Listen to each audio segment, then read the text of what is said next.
Oh, hi, Mark.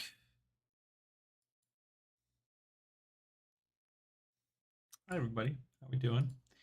You guys obviously are hanging out with me and our mascot here, Bubba. Bubba's coming to make sure everybody's on top of their stuff.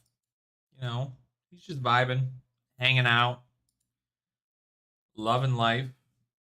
Here is a shoulder cap. He just got some lunch.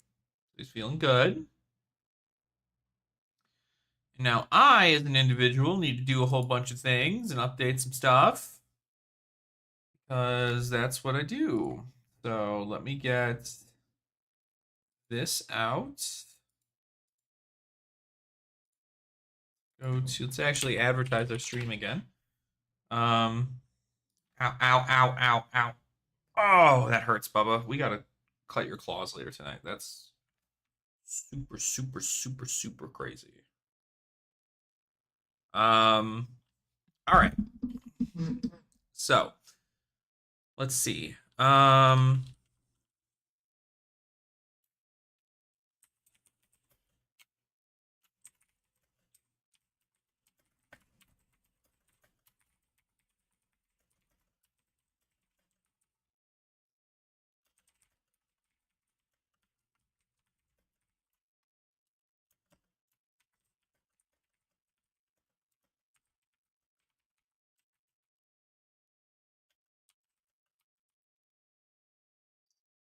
Okay, off he goes.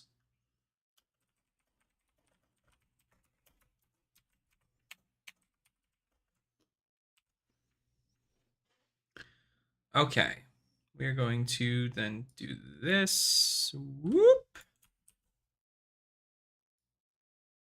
Whoops, whoops, whoops, whoops, whoops, whoops. Copy. Just make sure we're copying it again. Copy, post it, open Discord, do the thing. Do that thing that we do.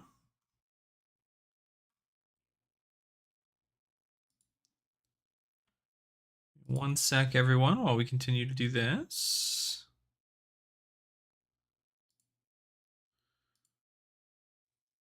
Let's get these out to people.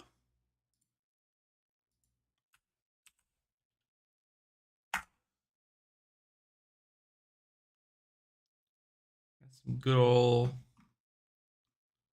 stuff going on there. Let's put this in the casual fab stuff. Then let's go to the Discord here. Where the hell is...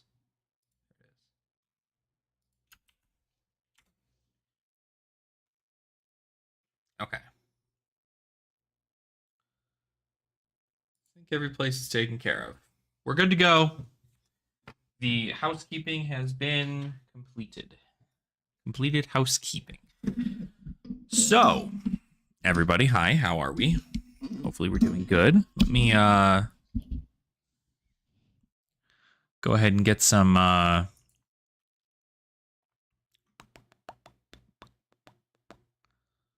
why don't I follow?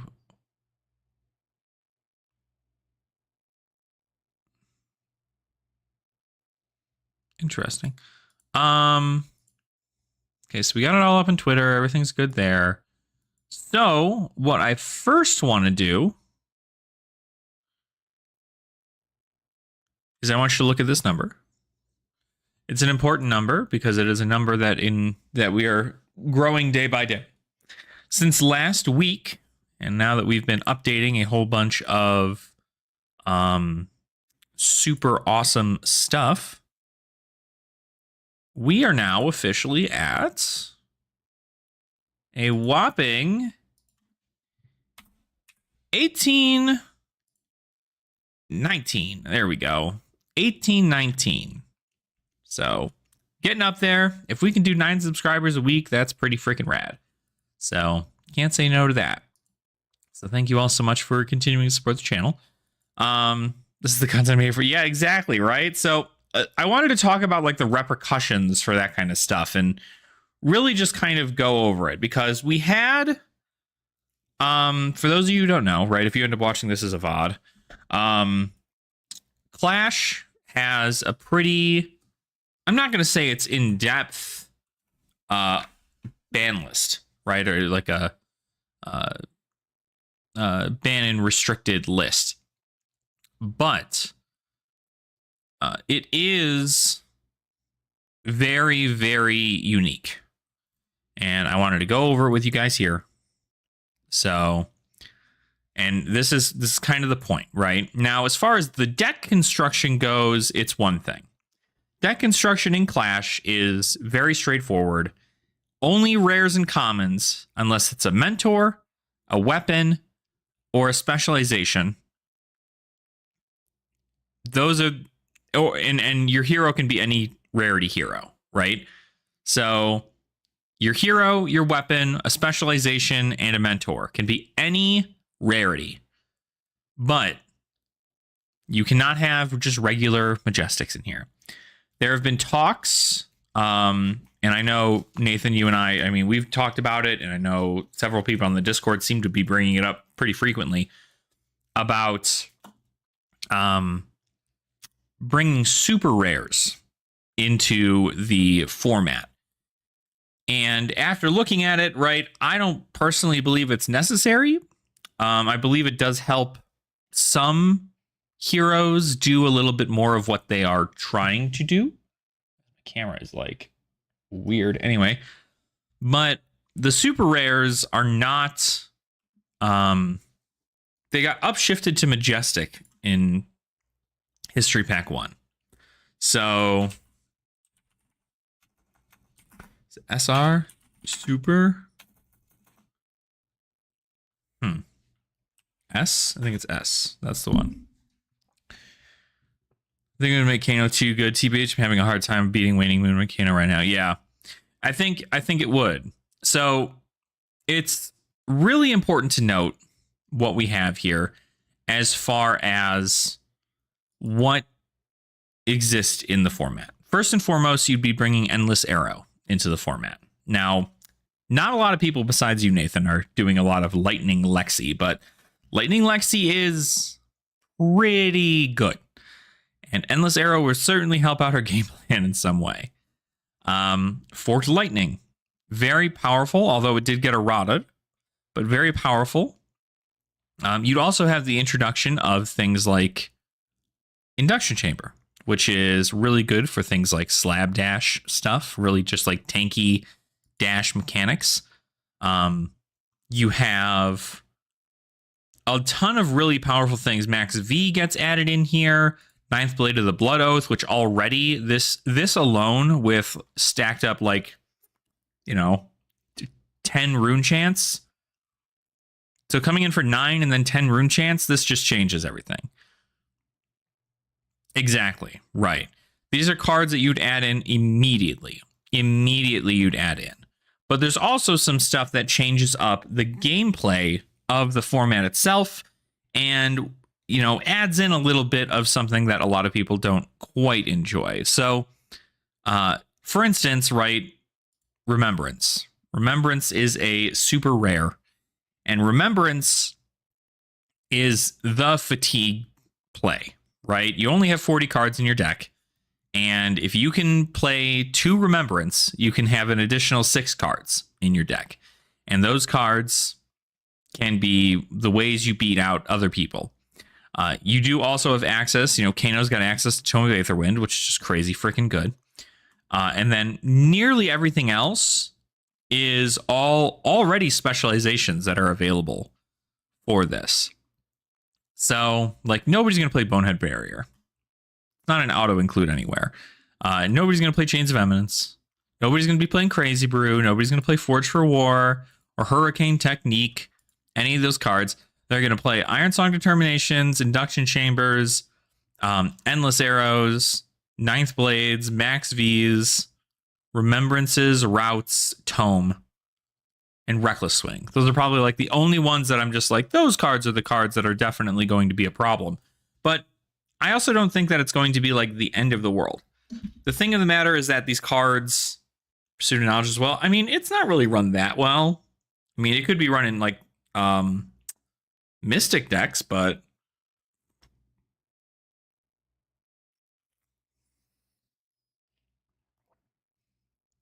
I don't feel like it's an auto include. But it is a card that, you know, if you don't respect, it will kill you. So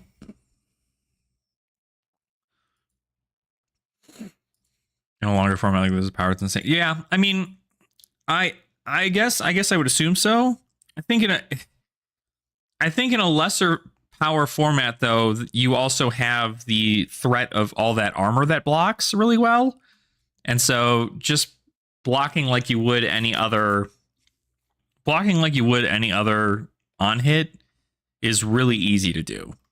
I think it's just an easy thing. There's just a lot of armor that can block out stuff like that. I don't think it's like that crazy, but I mean, one additional is good, especially if you're in like a go wide ninja deck, right?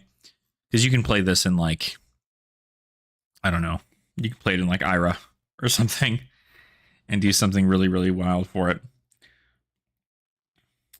All right. This here. So I don't think we need to worry too much about this, right? We don't need to worry too much about the super rares.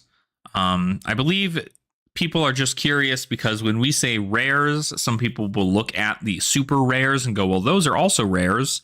And while technically a lot of the cards in this list are available to play as cards in Clash, there are just some that are not. And I feel like maybe it's, you know, people are just wondering why only some and not all.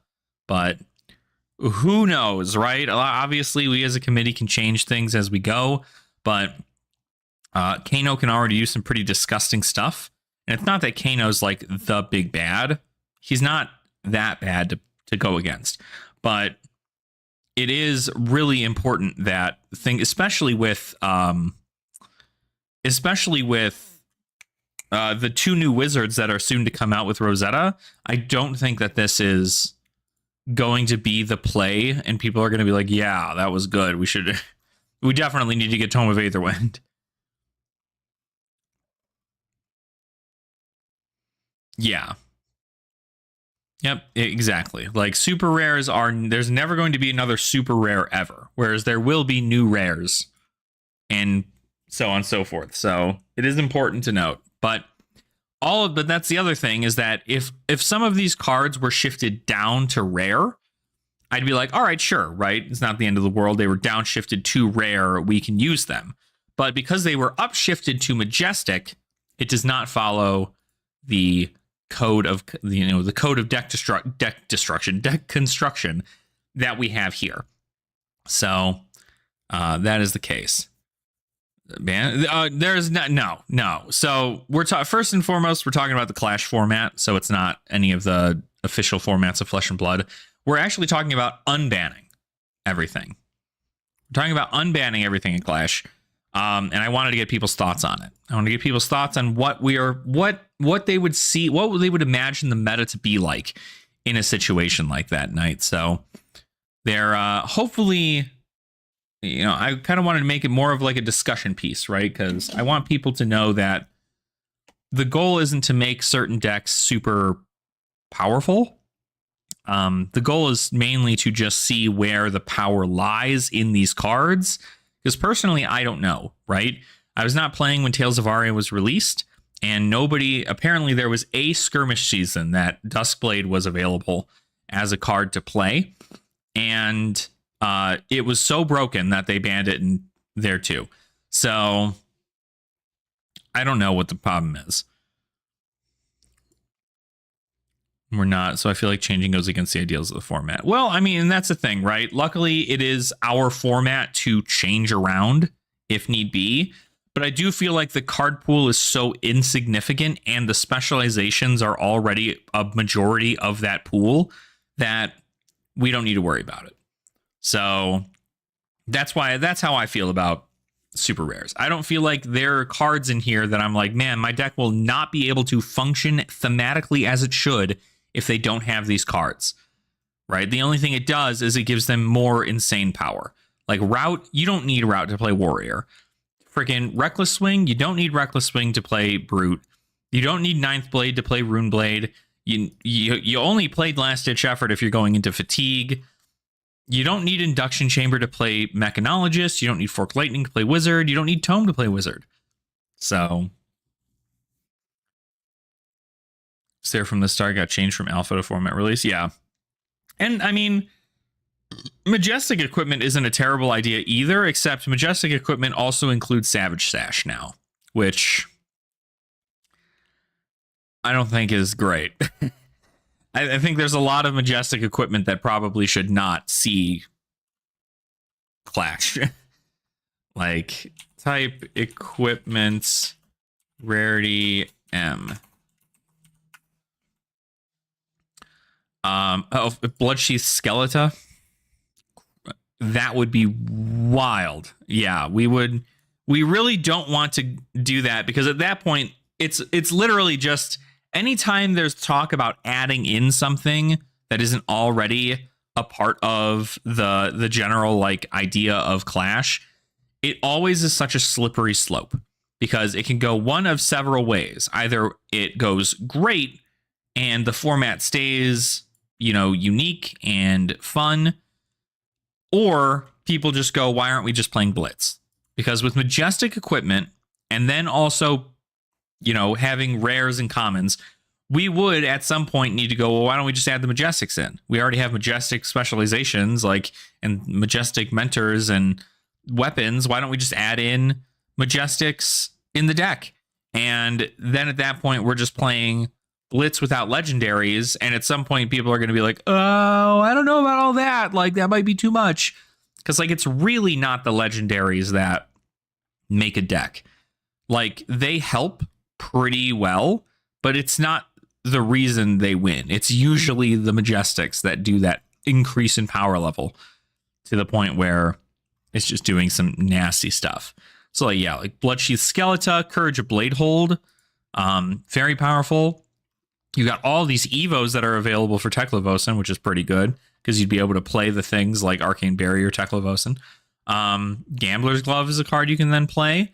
You have Long Draw Half Glove, Mask of Perdition, the Mask of Pouncing Lynx. People can play Nitro Mechanoid, because technically it's an equipment, but it goes in your deck. Probably wouldn't count that, actually. Savage Sash, super powerful. Frickin' Vex and Quillhand, really good. So, they exist. And if it ends up being the case, it ends up being the case. I mean, it's not, we can always test it, but I don't think that we should be doing that, because we're going to have a lot more cards to ban at that rate. But what I wanted to talk about was the ban list for Clash. So Clash has, after having a discussion a few months ago with some individuals in the Commoner Purple Discord section, they were curious as to why certain things were done strictly because they were not really... It didn't allow for the fluidity of decks to be made, and also was not properly tested in the format to determine its overpowered nature. And this is where we look into the cards of Duskblade and... even Rosetta Thorn, right? If we're talking strictly weapon access stuff. Duskblade and Rosetta Thorn. With Rosetta coming out as the next set, looking at Duskblade and Rosetta Thorn, obviously we made Rosetta a weapon that is restricted to Briar.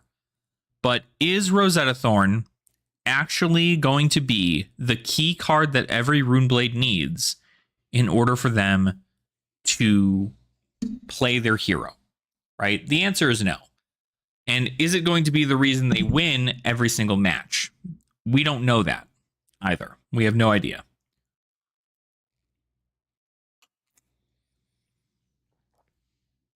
And I know the initial reasoning that we got Rosetta to be restricted to Briar. I didn't make this choice, but the reason Rosetta was restricted to Briar is strictly because I believe there was a want to see heroes do fun things with their deck instead of it being, this is the only weapon I'm playing.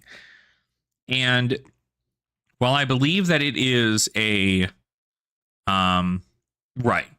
While I believe it's a good choice, right? I mean, I've talked to a lot of people who have said, yeah, like Rosetta Thorn being strictly a Briar specialization makes sense because it should have been an Elemental Runeblade. I think that overall, what we do in that situation is we force people to do something different as opposed to giving them the option to do something different. Right now, you know, Clash isn't a super hardcore competitive format with $1,000 prizings and all this other stuff. So it is not anything serious, which is why Nathan and myself and people from the committee, we've all been talking about just changing things up with the format and checking it to see what could be the best in certain situations for the sake of deck building and gameplay and having fun. But we also don't want to force people to be like, well, I can't play my hero the way I used to play them in Blitz because Rosetta is strictly restricted to Briar. I don't want it to just be the best weapon in slot period. Well, no, absolutely. But in some cases, it's not. Right? I mean, you probably still don't run Rosetta Thorn in like Viserai. Like, is its power good? Sure. But overall, there is still I don't know, I guess like when you think of it from like from a deck building perspective, right? If somebody tells you Rosetta Thorn is the best weapon for a Runeblade, period, and it's the only weapon you should be running in Runeblade, I believe that still gives people the option to go, well, I still want to try it with this one, or I want to try it with this one, or I want to try it with this. And it still gives them the freedom to try new things with different weapons and see how it turns out. Whereas in this situation, we go, if you want to play Rosetta Thorn, you have to play Briar. And I don't know whether or not that's, I don't know. It's not that it's a bad thing, but I think that if we take it out of it being restricted to Briar and we see, you know, if we see in the league that there's a top 8 is all Runeblades and every single one of them is playing Rosetta Thorn, then maybe we have an issue on our hands here, right? But because now, if we wanted to restrict, I believe it's restricted strictly to Briar because we wanted to make it you wanted to make it an elemental Runeblade, right? An elemental Runeblade weapon. Because now there are 2 new elemental Runeblades that are soon to hit the market. And that would mean that now Rosetta Thorn would be kind of restricted to Briar, Florian, and Aurora. Even though I'm sure Aurora is going to use her own weapon, because why would she carry around that freaking cool lightning sword for any other reason? And Florian quite literally summoning some kind of blade from the ground. You know, it might not be their specialization. It might not be like the weapon, but they seem to have some kind of specialization for it. And I guess like for the sake of the future of the format, it doesn't seem like something that is necessary to keep unless it becomes a problem, in which case, theoretically, we could just ban the weapon altogether and just make it not a weapon that people can play if it ends up being a problem. What's up, Michael? How are you? Welcome on in. Welcome on in. Hopefully you're doing well. Duskblade is also another one that I've been looking at, and I wanted to make a deck about Duskblade in Clash and test it against people and see how really powerful it is. Because I don't think Duskblade is really that good. And I'm sure it is, but like considering the amount of damage that you can try to pump, you need to play a long game. You need to like play Fatigue pretty hard. And even in playing Fatigue, you need to have a game plan to where you can play a non-attack action, an attack action, and then Duskblade. So I feel like it's a lot for that. So it's either full aggro that just consistently gets better over time, or it's fatigue that you just slowly start building these counters on it, and you make that happen. Because I like Duskblade. I think it's a cool concept. I think it works really well. But again, my issue is that this is so much you have to keep up on. Because at least in Dorinthia, it's like, okay, you just have to hit, you get to keep your counters. Or if you hit twice, not even hit twice. If you're you have to hit twice, right? Let me just double check that before. I'm not a warrior main. Yeah, if it hits and it's the second time it has hit this turn, you have to hit twice. So if you hit twice, you get a +1 counter on it. And then at the beginning of the end phase, if you had not hit this turn, remove all +1 counters from Dawnblade. Whereas with Duskblade, you have to play a non-attack action and an attack action, and then attack with Duskblade. So in most cases, you don't have all of that, right? And maybe in Classic Constructed, you're able to get a little bit more value out of it because you have more health. But in like young formats, this is going to be really, really hard to pull off. So unbanning Duskblade doesn't also seem like a bad idea either, but I also don't know its power level. Apparently, it's really, really good in Chain. Let's see. I'm curious if there is a... let's see. I guess we can Blitz Living Legend. Chain. Is there going to be a Duskblade build here? No, it's a Rosetta Thorn. But I asked some people on Twitter how they felt about Duskblade. And most people were saying that it's really, really powerful, but some people were just sitting there going, well, it's not really anything crazy. Like, let me go ahead and bring up the conversation, because I think this is important to note when you see it. This is... It's on my own page, because I made the post.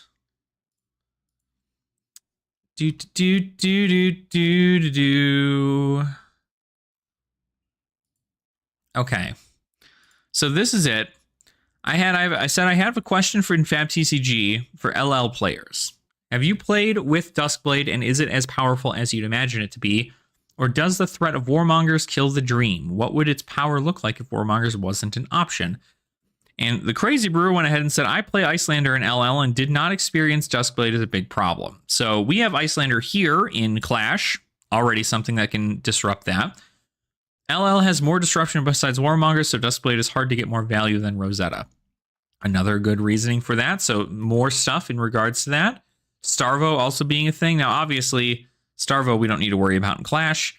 Andy says, for what it's worth, Duskblade was legal in Blitz for a skirmish season, and it was massively overpowered, which is really crazy. It's really powerful, really powerful. Duskblade is overrated, says Fino. Fino, literally, as he calls himself, a washed content creator. Fino does say that it is overrated.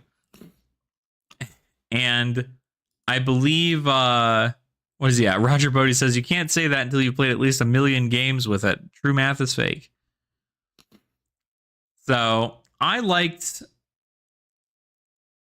It's strong in Blitz. I wouldn't recommend to have Duskblade in Clash because Rune Blades will have a strong aggro game plan plus inevitability for late game. So the thing with young formats, though, is very interesting. And I'm not sure how it was like back when it was in Blitz, because obviously it was out and then it wasn't. The power level right now is significantly different than it was then. And a lot of people look at the young hero formats as if you don't win by turn 2, you've lost. And I think that is a fair assumption, because there's the power level is nearly that of Classic Constructed. But we're playing with half-life.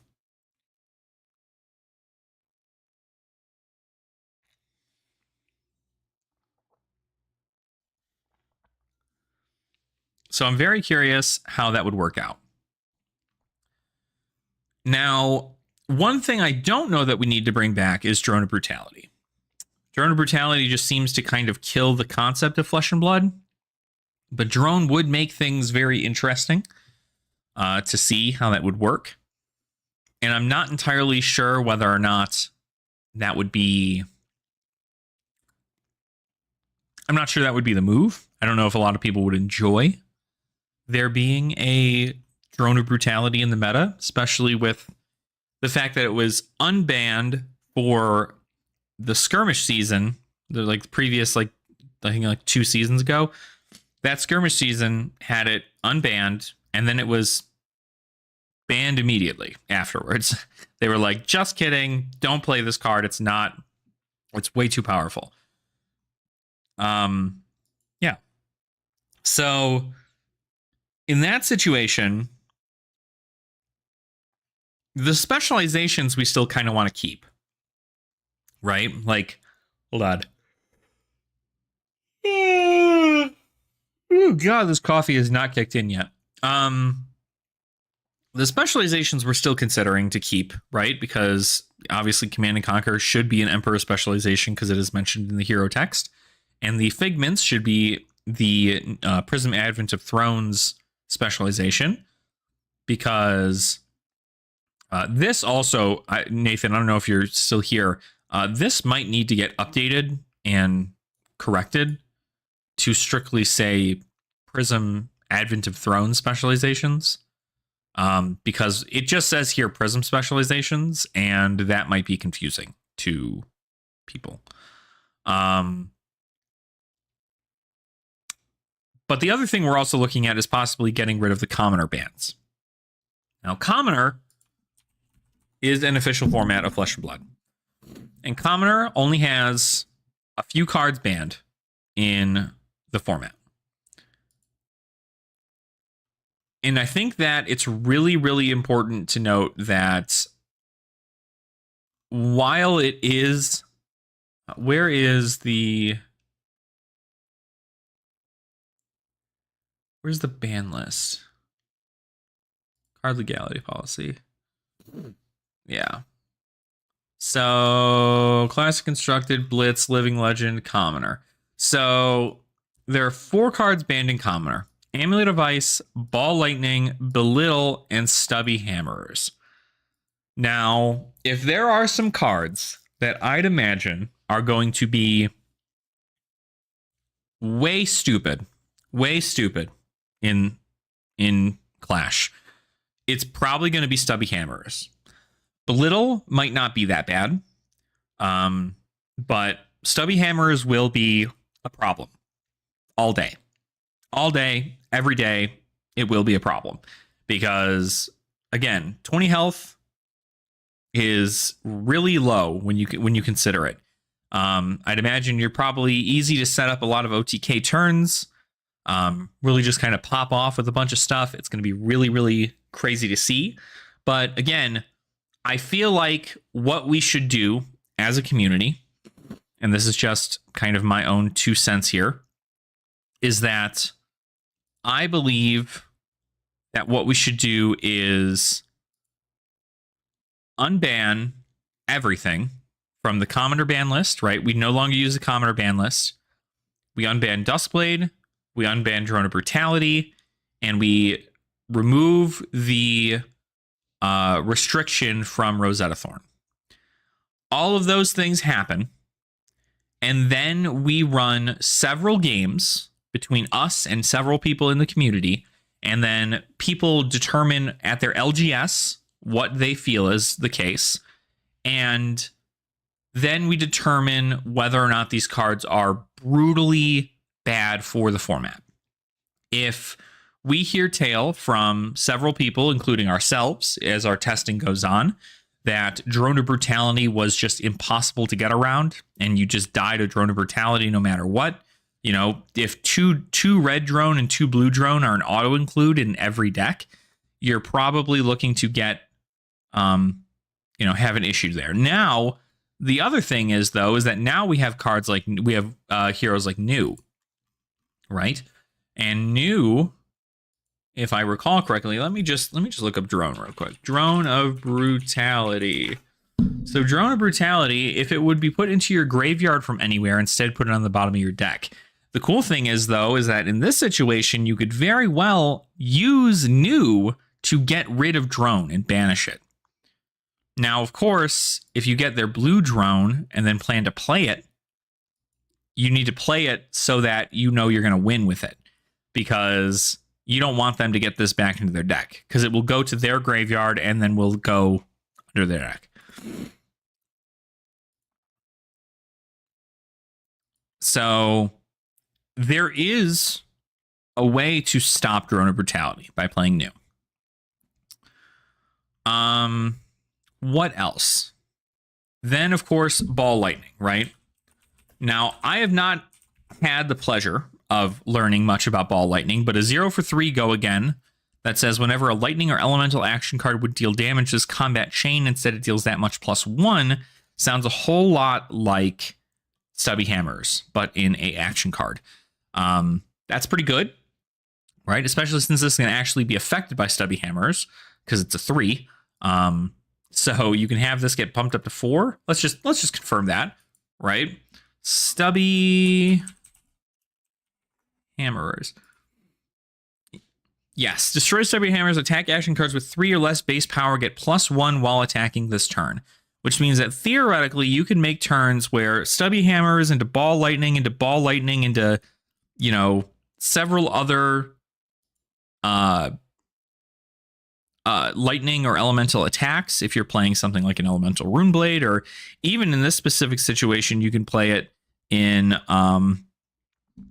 the Lightning Wizard that is soon to release, because it's an action card, not an attack action card. You could play this pretty well. Now, I'd be curious to see how it works out, but I have not played Ball Lightning, and I'm not sure its effects entirely. So Ball Lightning, it seems really powerful, but again, if you're able to use any kind of prevention effects or block some stuff out, you might be able to get away with not having to worry about it, but with Stubby Hammers, it might be a little bit more difficult. Then, of course, we have Belittle. Now, Belittle is powerful because it's a... zero block is the downfall. And zero blocks, they don't feel good. They don't feel good. It is not a nice thing. Not to mention that, again, it is... if you play the blues, there are also cards that can be taken from Banish Zone from New or anything of the sort. So Belittle, this card is very interesting. It blocks for 2, which most of us in the Clash format don't like doing. We don't like blocking for 2. But you pay 1, attack for 3 for the red, and then you get to go ahead and reveal an attack action card with 3 or less base power from your hand. And if you do, you get to go find a Minnowism from your deck.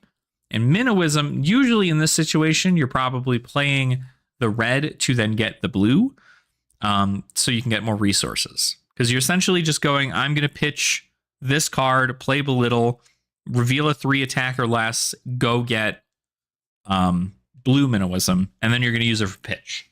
You're just going to use it to pitch. That's its whole purpose.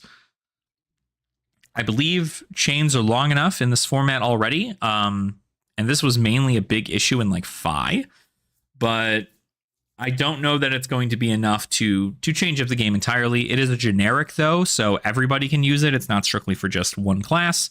So adding generics back into the format do change things up a little bit. Which, you know, goes the same, right? Every single one of these cards on here, like Belittle and Stubby Hammers, both generic. Ball Lightning only for elemental, or only for lightning, like elemental cards, and Amulet of Ice, which is a really powerful card for Icelander as well as Oldhim. That would come back, and we already kind of have a fear that Icelander is doing pretty well. But if we look at our data, Icelander's actually not looking that great. Let me pull that up real quick. Also, I think the responses form, Nathan, that's in our Fab Clash League chat room is not pinned, or it's not like a pinned message. So I keep having to scroll up to go look at it. So if it is not that case, Zen scares you with Belittle? I don't think it's that bad. I don't think I'd run Belittle in Zen. I don't need it. I've got all the blues I've ever needed in my deck. Why would I need Belittle? Because that's normally the case. You run it in Phi because it's like mostly reds, but if you play a red Belittle and then you get a blue, you get to come in with all the rest of your stuff in your hand, which is pretty good. So let's quickly look at this, and let's look at our analysis, right? So if we look at Icelander, she's currently got, out of all the games recorded through our games here in the Clash Bash, and also bonus games and local games from other people who are playing Clash at their Armory events or something of the sort, we have 23 total games with Icelander, and only 12 of them were wins, which leaves her at a 52% win rate.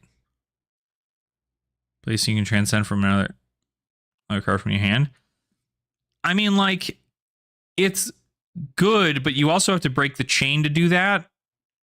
So, like, if you Belittle, break the chain, Minnowism, because, like, Minnowism also only does... What is blue Minnowism? Minnowism. Next attack card with 3 or less base power you play this turn gets +1. So the only thing it does is it gives like a tiger +1 if you really wanted to look at it, but I guess it could be like any of your cards. But you'd have to take up 4 slots in your deck for 2 Belittles and 2 blue Minnowisms, and I just think you have enough blues. Because I'd much rather, for a 1 for 3, I'd much rather play Harmony of the Hunt. We can just do this, pitch a blue, get a Crouching Tiger, and we can continue to go further. Or, what is the other one? Obviously, like, we have a Bonds combo in there, which is really powerful. Random Wisdom with 3 attack Tiger. Yeah, but you could also then just, I mean, Tiger Form Incantation does the same thing and blocks for 3. And well, granted, you're not attacking for 3, but this gets you a Crouching Tiger for 3. And at least in my build, I don't really care so much about getting the Tigers to come in for a ton of damage. I just want them to come in for some damage. Because, see, the card I'm really worried about, if I'm worried about any card in Zen, it's this. This is Art of War for your deck. So this sucks. This card sucks. And this card would be insane. But again, we don't know, right? I don't think we could unban Stubby. Oh, I mean, that's fair. Maybe not. He's definitely powerful.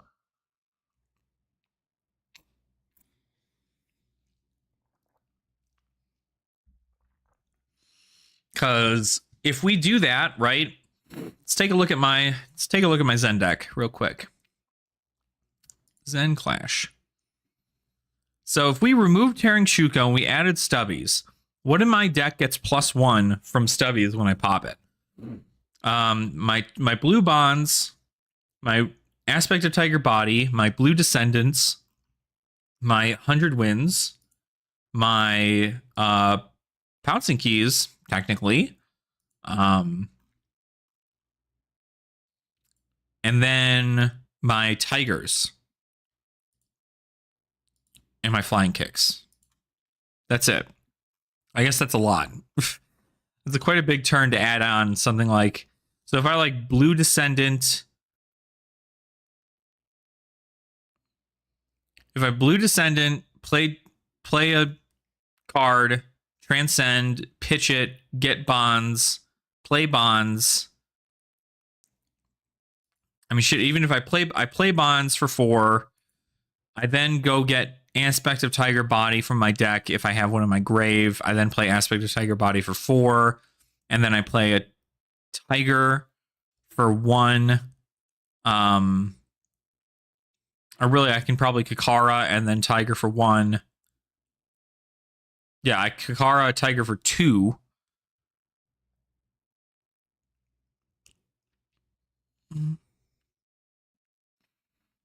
Yeah. Yeah, it's a lot. It definitely is a lot. So I'd be curious to run it and see how powerful it actually is. But because that's the thing, right? I think a lot of it just sucks that like not having enough data is what like hurts a lot of what we have, because it's not even just like strictly the data. It's looking at the cards and going, okay, cool. What do we know about Stubbies? Like, well, Stubbies was powerful enough in Commoner to get banned. And in Commoner, there were not a lot of bans. You know, I think when Stubbies and Amulet of Ice got banned, I think that was the second time cards have ever been banned in the format. And the format's been around for like years, right? So if we consider Aria when cards got banned up until right before, what was that? Right before Bright Lights? When did that change? 19th of September. So yeah, that was right before Bright Lights. The issue is that Stubbies just becomes best in slot for ninjas and there's no reason to go out of it. Well, and that's the thing though. I guess there's nothing.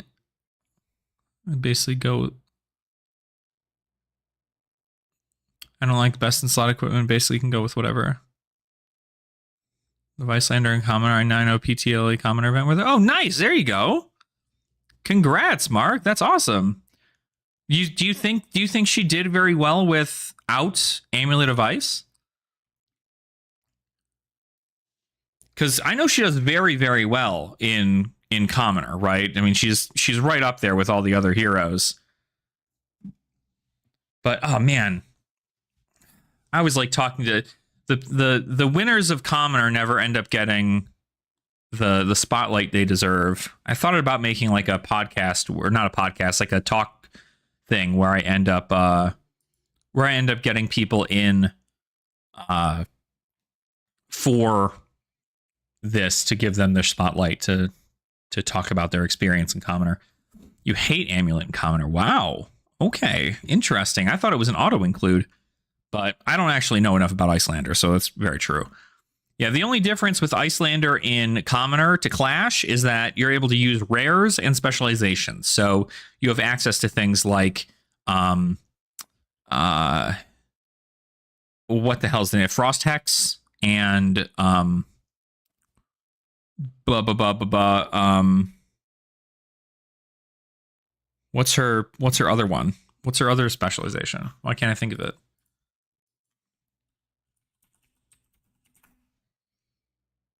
Ice Eternal. So you have Ice Eternal, you have a bunch of other rares that you can add in there too. But it's kind of the whole thing. No combo to make Amulet broken. That makes sense, right? Well, I guess it's good that you never liked it, you know, and now that it's banned. Just a lot with and without. I think I've only used Amulet like twice. I was playing Icelander a lot in Clash. Yeah, I guess it was just like, it's because it was something that was just like sitting on the board and included a lot of disruption.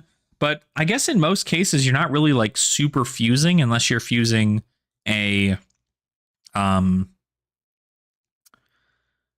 Ice Vein, right? You know, Aether Ice Vein, I think, is like really the only thing you're fusing.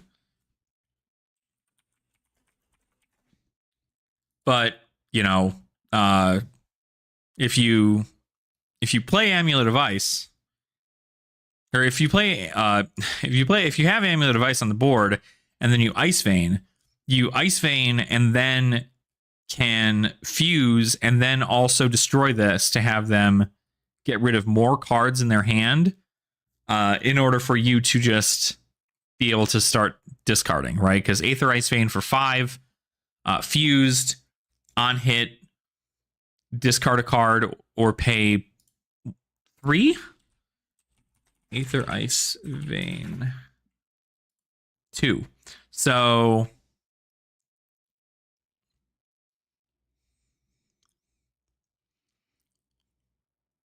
Ice and Pitch when you replace, yeah. And also being, I mean, it's just another nice target to have in Arsenal, right? Just to be like, hey, all right, my turn is Amulet, or your turn really is Amulet of Ice, give you a Frostbite, hit you with Waning Moon. Now I'm set up for like a crazy powerful Aether Ice Vein turn. So I really want to learn Icelander. I need to start learning Wizard a lot more now that there's going to be 5 Wizards in Clash. 5? No, Kano. Yeah, Kano, Blaze, Icelander, Verdance, and Acilio. Yeah, Emperor 6. Although I'm not going to play Emperor. I have the Command and Conquerors, but I'm not going to play Emperor. 6 Wizards in Clash. God, that's going to be so cool. That's going to be so cool. I'm going to have a lot of fun with that. But, so I don't know. Like at that point, right, I guess we're trying to figure out, our whole concept is really, we're trying to kind of make the format its own, in its own. And I guess we're just really not sure, outside of other formats and their results, we're not sure how well these cards are going to perform in our format. And so I'm almost wondering just unbanning everything and then cutting things as we go through seasons. Because again, the only real like big event that happens with Clash is our Clash Bash League that happens every single time a set is released. So we only have like 3 Clash Bashes a year. And outside of that, it's usually like Nathan or myself going against people in our Discord and just trying out fun stuff. So when Chain makes wouldn't Stubby make Chain super broken? So the reason why Stubby was banned. Yeah, well, it certainly would, right? I mean, Chain would make, I mean, a lot of heroes would benefit really well from Stubbies. I mean, you have Fi, you have Benji now. Honestly, Ira using Stubbies is really good too, because her output is really powerful. But it's going to be powerful, and any ninja is going to run Stubbies. Like they pretty much have to. Chain is hurt a lot without Rosetta though. He might need Stubbies. See, I don't know. Like I feel like Chain can do pretty well without Rosetta. I think the problem is that if you don't have Rosetta, you can run anything else. Because it's not like it's his most powerful. It's not like the reason he wins is Rosetta, right? The reason he wins is because he blocks out until he's got like 5 Soul Shackles, comes in for like a 7 attack chain link that you can't block, and then you die. At least that's my information from Chain. I've never played Chain before. I would like to start, but that is my information. And so popping Stubbies in a 5 to 7 chain link attack is really powerful, but you got to kind of just like wait it out and deal a little bit here and there. Can't hit 7 attacks in Clash. You mostly get 2 to 3 chain links. Really? Because you can do like a decent amount in Commoner. I think even in Commoner, you just block, Soul Shackle, attack, block, Soul Shackle, attack, block, Soul Shackle, attack, and then finally your 4th Soul Shackle, you have all these freaking Blood Debt cards that you end up putting in your grave. And you're just like, okay, cool. Swing. They all cost like 0. You play Seeds of Agony. Crazy. So, yeah, because like Seeds is really powerful. But I could be wrong.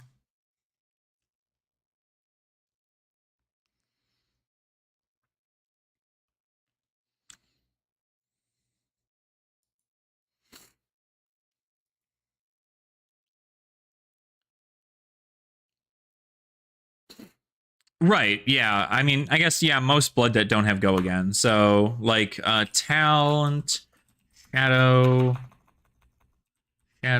class, rune blade, go again. It's just Rune Gate, right? Rift Skitter, you can play Rift Skitter.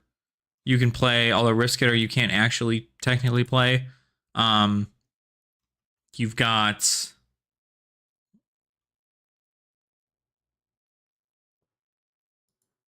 Yeah. Let's see. That's just an action. If you've dealt arcane damage to opposing hero, rip through reality to gains go again. So you can like end this chain on that, something there. So I just realized this Seeping Souls is in a weird place. This Seeping Shadows and this Seeping Shadows are from... They're like not there. Interesting. Shadow of Ursa is a really big card to do that with, but you can't play Shadow of Ursa in Clash. So... But Chain has its abilities, but then again, if we also brought back Dustblade is also apparently another really, really powerful thing for Chain to do. Because if you're able to... Chain's hand economy is also really good because you can just play a non-attack action, use Chain's ability to get a Soul Shackle, and then play a card from your Banish Zone and then attack with Dustblade. And that's really powerful. So I'm curious whether or not that might actually be a good move, if that's something, right? If we, unbanning both is one thing, but if Dustblade ends up being better than in Chain than Rosetta, then it is what it is, right? So I think that's a very interesting concept. Again, things we can try, right? Things we can try.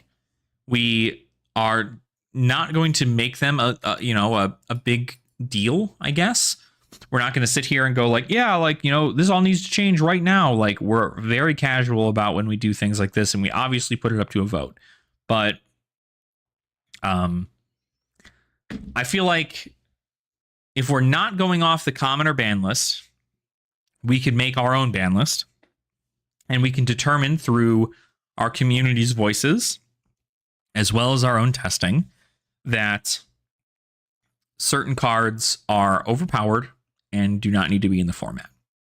Because, like, Stubbies would probably do a lot into this, right? Stubbies would probably do a lot into this format. I believe Drone of Brutality would do a lot into this format. I believe Rosetta Thorn would do a lot into this format. But something you're also not seeing is you're not seeing a lot of people play Runeblade in here, outside of yourself, probably, Nathan. You're playing, Vincent. There is a Viserai, though. Viserai's at 40% win rate. But really, has anybody played Chain? There are people who played Chain, right?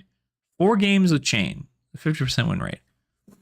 Season, we go with Ball Lightning and Dustblade to complement the season and see what from the votes. That way we do it little by little to really see what affects.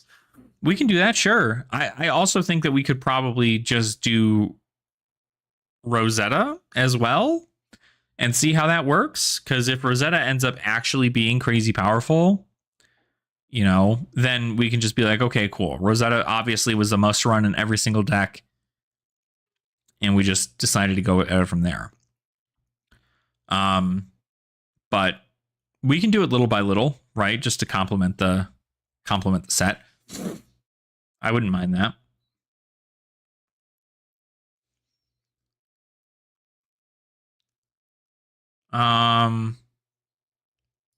But like, obviously, like, the power, there's power level that goes into things, and like Ira does very well into the format. You've got even Lexi does very well into the format.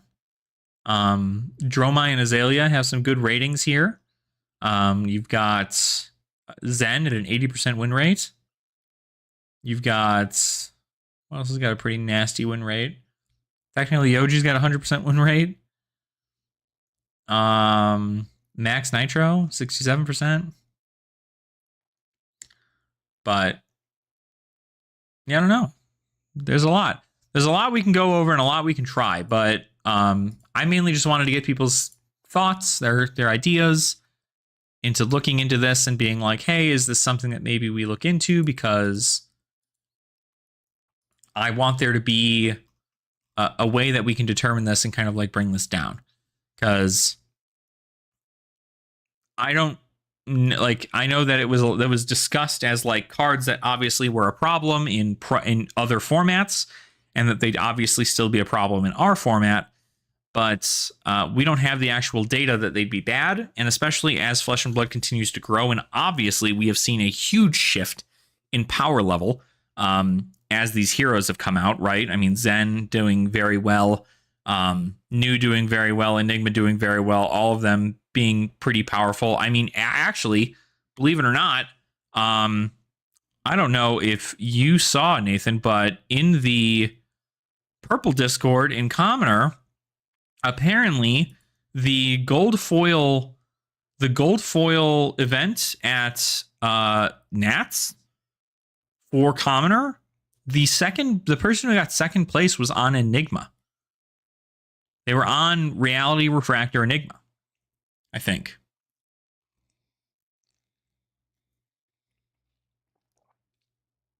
And so that's wild to me that Enigma, both Olympia did really well when heavy hitters came out. Now Olympia is at top tables. Enigma is at top tables for Commoner. So the heroes are getting more powerful by the day.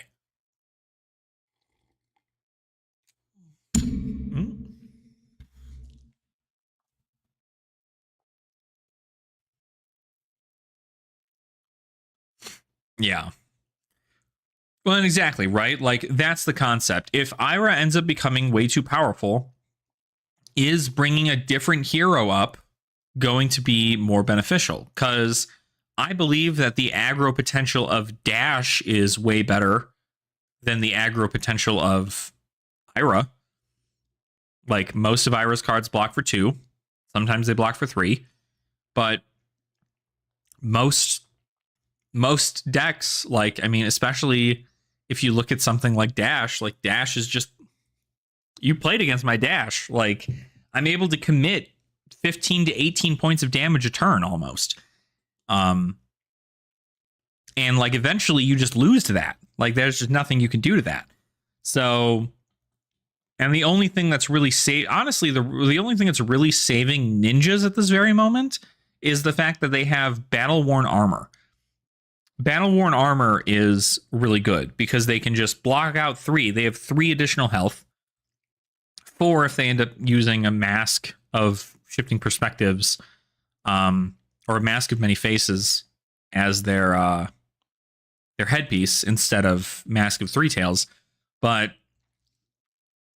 they have additional armor, and they get to summon a +2 tiger and also have a free resource if they end up using tiger stuff, which most ninjas are doing these days. So it is, you know, it's a nice way to kind of continue a chain link, but I don't know that it's the, like, it's got its bad matchups, right? It's kind of one of those situations, is how I always look at the CC meta, right? Is that there's certain heroes that do really well into the heroes that end up getting top 8 at these big events. And the reason they lose, or they're not at the top tables, is because they end up going against other heroes that are their weakness, right? And so if they were able to win those matches in an unfavorable matchup, then they would have seen more success at top tables. But because they didn't, and they, you know, you have a wide variety of people you have to go through, right? There were like 500 people in the nationals, in the US nationals alone. So there's a lot of people to go through to eventually be like, oh, sick. Okay, I'm at the top tables. I'm here to, you know, most people go to spike the meta, but then some people bring their fringe favorite heroes and end up winning against them. So I did just lose Icelander in the Sweet Slash match. There you go. Yeah, I mean, like, it's possible. You know, I don't think that the thing with Ira is not just that she's like really good and powerful, like, because she has a nice kit of armor, and then she also just got a whole bunch of cool Crouching Tiger stuff from this recent set. She comes in for good break points and is really able to just kind of like slam out that extra +1 damage. But the problem is that she's consistent. And it's not really a problem. If anything, it's a good thing. But it's a hero that you don't need any skill into learning, really. Because if you're a new player and your new player goes, okay, so you played the Ira welcome deck, and you know what that's like. So here's a Clash build of that. And it does nearly the exact same thing. All you need to do is just keep attacking and remember that your second attack is always going to have an additional +1 to it. And you just keep doing that over and over and over and over and over, block efficiently, come in with damage, and you win. And so, I don't know. It's just one of those things where you're expecting it to do really, really well, but it doesn't always have to be that way. I mean, you just got to play cards that counter it, right? Play decks that counter it. So the options are there, but I'm just curious what everybody thinks about it. I'm curious how everybody thinks about this, whether or not it's something that we should change or whether or not it's something that needs to be flipped around. Start building your Clash decks today. So I feel like we could do that, right? We could put it up to a vote and just be like, hey, for MST season, let's just like cut these cards out of the restricted and bans and go crazy with it. And if it works out in your favor, perfect, right? But that doesn't mean that if you win with Duskblade, we're going to ban it. It means that how did Duskblade work out for you? Is it something that's really popular into this? Because both of these heroes from Rosetta don't really seem like they're going to be super Duskbladey. Like Florian, if you would create one or more aura tokens instead of create that many +1 of each of those tokens, so you're probably going to be making token generation, obviously, for things like rune chants. And then you also have Aurora, who's more so about going wide. I'd imagine Aurora probably could use Duskblade a little bit better, unless this weapon of hers is just like crazy good. So, but we got to talk about these specializations. These specs are going to be crazy. These specs are going to be good. The fact that we got specs, because we had no specializations in Part the Misfail, and now we have specializations again. So it's going to be nice. Gonna be nice. Woo. Golly gee.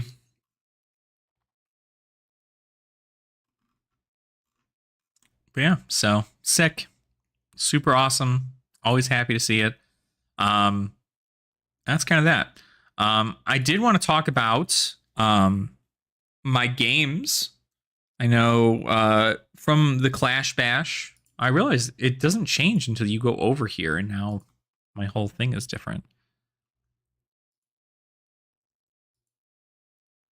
Oh, interesting. So you go check these out and your background changes. Good to know. I like this. This is nice. Dark mode. I like me a good dark mode. I can't wait till this comes out. This is gonna be so fun. Oh, excuse me. Also, I wanted to figure out because we are doing a, let's see here real quick.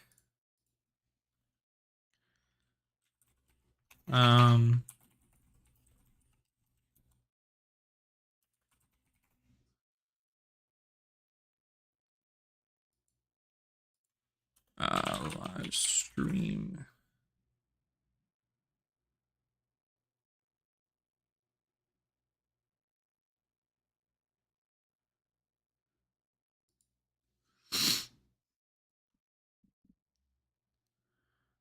Is this good?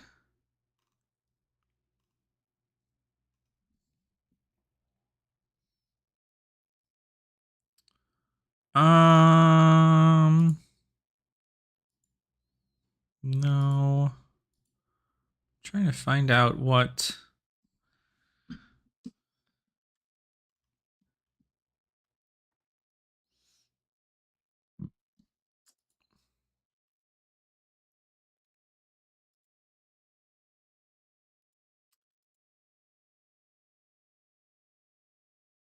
I'm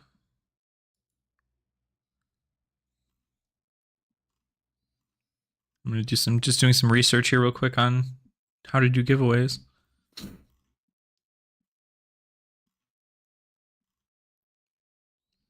Rules and regulations for giveaways.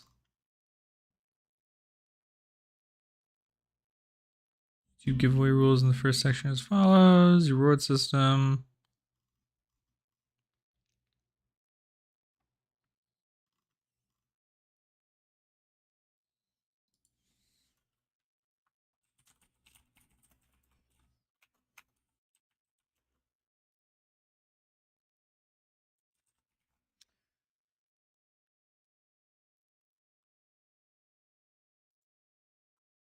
Is this it? Not it. Oh, interesting.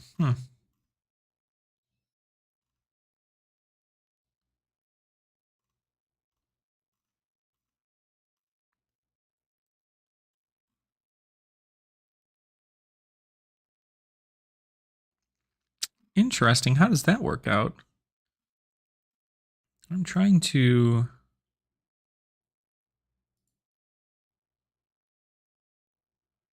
No. I wish I knew how to do this.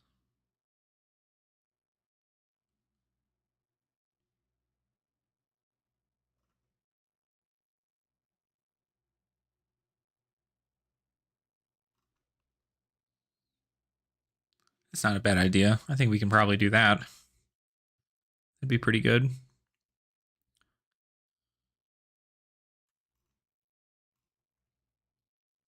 I'll have to ask... I should ask Riddlerman what he does for his...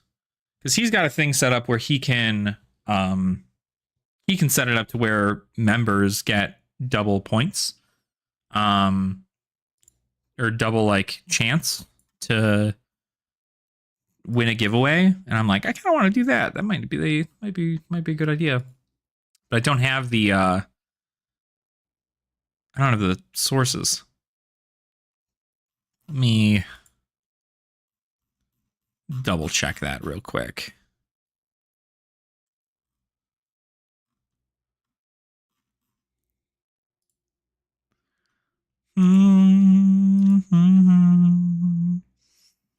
I do not have Riddler Man on Discord, so unfortunate. All right, but yeah, so I guess that's the whole thing with Clash, right? That's kind of what I just wanted to talk on and go over those things and see how people thought about it. Obviously, it seems like not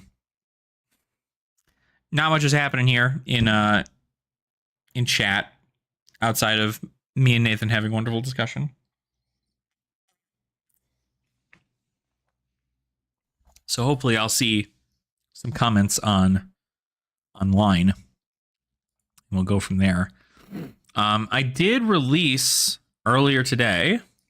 I've new video. I've now finally have the Enigma video up for Clash.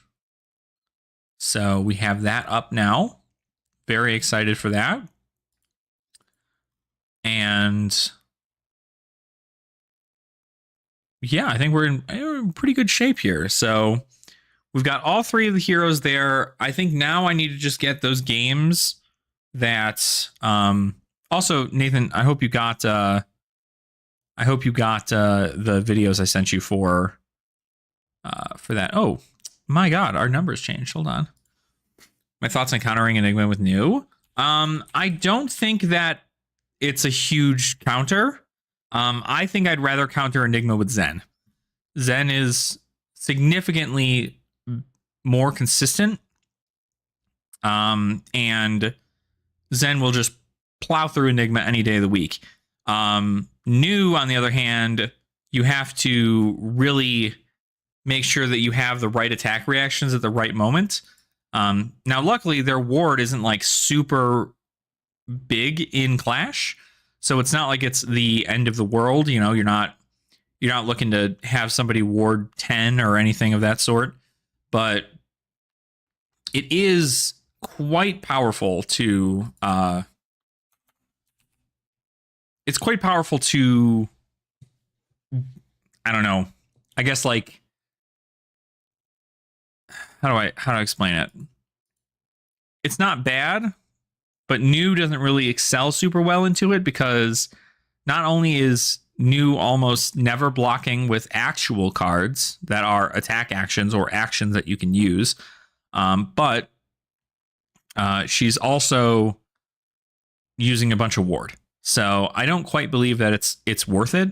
I believe that you can win with new, sure. But like, her strategy doesn't like sync super well into going against Enigma. I do believe if your chances are better going with Zen. If you're going to choose a Mystic hero, right? I think any aggro hero, any hyper aggro hero into Enigma will squash them. Ranger destroys Enigma. So those are my thoughts. Thanks, Cosmic, for coming in. Hopefully you're having a great day. We did also, I don't know if you saw this, for some reason during our stream, we've gotten 2 new subscribers. So thank you to those of you who subscribed at this very moment. I guess we can also look over some data for the market now that we are, now that we're kind of done looking over the card legality stuff for Clash. Because I wanted to look over just how insane this market has become with this, right? So in this collections, right, I had made a list that had a playset of every Majestic in it, right? First and foremost, playset of every Majestic, nearly $5,000 for its lowest version of itself.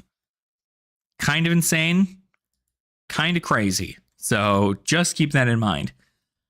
Cards that have been going up recently are all this stuff from Aria, Poison the Well, Kindle. I mean, the fact even Blink is going up to $1.48 is insane to me. Anything to do with the Aria heroes, or the Rosetta heroes more specifically, popped it up, right? Built a CC new deck, and I'll be playing Enigma this Saturday with this deck for the first time. I played against Enigma with Victor, and it was close, but she built up too much ward. Yeah. Victor, so I guess the thing is, like, with Victor, you're oftentimes only coming in for 1 attack, right? You're not normally coming in for 2 unless you end up getting a Zealous Belting, but you're normally only coming in for 1. And if they just block that 1 out with things like blue unmovables or anything of the sort, they block it out, they get to then come in for like 10 plus if they have, counters on their ward stuff. But that's why I think an aggro plan into Enigma is significantly better.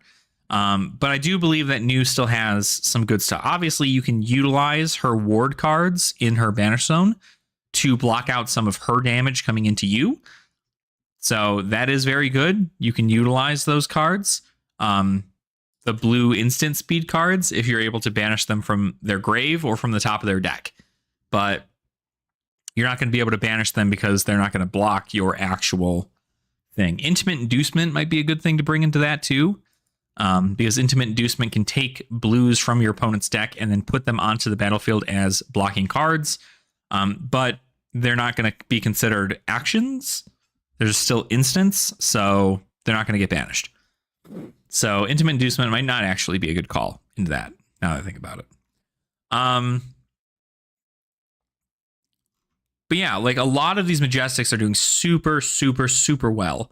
Like, freaking Aether Wildfire is up significantly, $8.95 a copy. You've got Runic Reclamation at $1.20, which is just wild. When a Runic Reclamation hits a hero, destroy target aura they control if you do create a Rune Chant token. Crazy. It's a 3 for 7 that blocks 3. Weird. let's see, Censor and Amnesia, pretty high up there, right? Censor, I think, is a great card to use instead of Amnesia, but Amnesia is certainly better. Because Amnesia says when it hits a hero, cards and tokens they own can't lose and can't gain names till the end. So that's great for Zen specifically. So not a problem, Cosmic, not a problem. It's a very interesting matchup for sure, but Enigma's good. I definitely think Zen's better though. I think Zen does significantly better. Yeah, just a lot of wizard cards and Runeblade cards going up in price since. So keep that in mind. A lot of these cards that are just like rising in price dramatically. But every one of these cards is in the green. They've all gained stuff here. So let me see. I'd be curious if I flat gain percentage gain. Yeah, like Channel Thunderstep is crazy to me because Channel Thunderstep has gotten a $11 increase in its value. And that is, it doesn't make any fucking sense. It doesn't make any sense to me. But as far as these go, you're going to want to pick them up, right? Levels of Enlightenment, you need 3 of them for any of the MST heroes. Already Dead, unfortunately, is such a freaking good card. So, yeah, you should sell those Channel Thundersteps now. Because they're huge, huge amounts of value. Like Channel Thunderstep, 409. They were 81 cents when I put them on this list, and now they're $4.09. And I put them on this list like when Rosetta was announced. So they've gone up.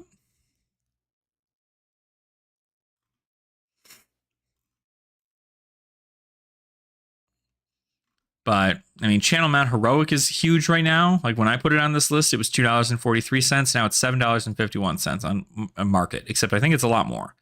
If we go low pricing, Soaring Gloomveil went up significantly. Gaze of the Ages went up. Kindle went up. E-Strike's up.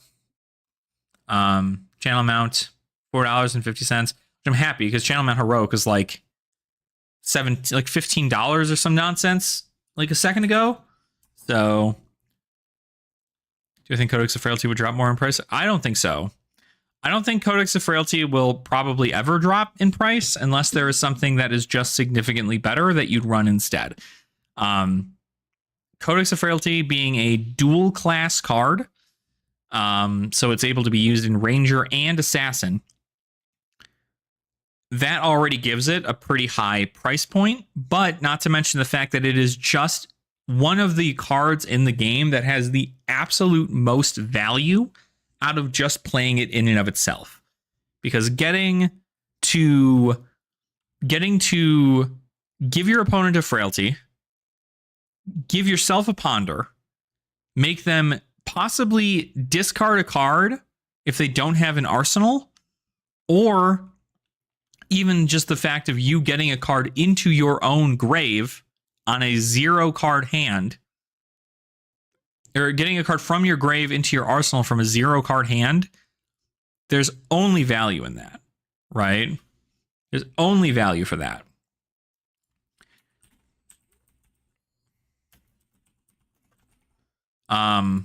So I don't think it's going to go down significantly.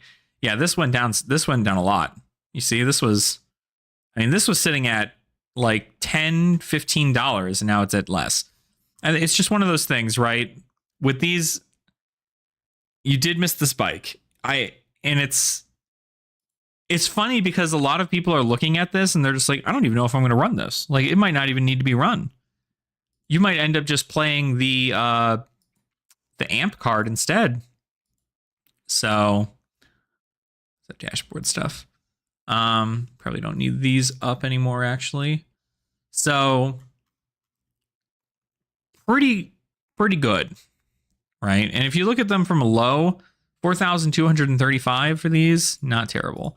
Let's go back to market pricing. I want to actually look at, out of all of these here, Dynasty, and then Part the Mistveil. Part the Mistveil has gone down. The market pricing, since I put Part the Mistveil in here, Part the Mistveil pricing has gone down $885 on the market. That's kind of insane. A lot of these cards have just dropped in value, plummeted in value.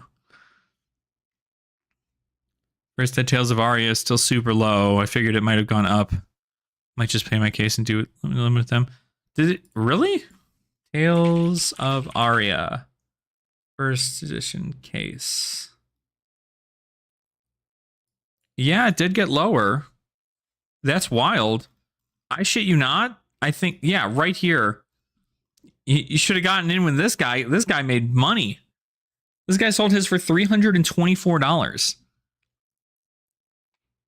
So he sold it for like case pricing, like map case pricing for $324. But now they're going for $196. So it's gonna be low. And I think that's the thing, right? All these singles from Tales of Aria are currently being like bought because people are excited for the new set and they're curious how that's going to work out. But Tales of Aria is just, there's a lot of them. There's a lot of this on the market. And so because there's a lot of it on the market, people are going to be, you know, not buying it at an absurd rate. So, because I think, what's the Tales of Aria Unlimited case go for? At 188. So this is just wild. And look, like 188 is how much they're going for. They all sold for like 223 for like the longest here. How do you do that? Yeah. Honestly, this is how I always expect, right? I always tell this to people because it's just what I've seen. There is no point in keeping any sealed boxes of Flesh and Blood ever. It's just not a sealed product market. You can keep a case for nostalgia purposes, sure, but like these are not going to accrue in value over time, because people are going to want the singles, and the singles will eventually either be reprinted, or if people want like the highest version of them, people will have to open up the product to get that version of the single. So it is. Yeah, absolutely. Absolutely. I think that's it, right?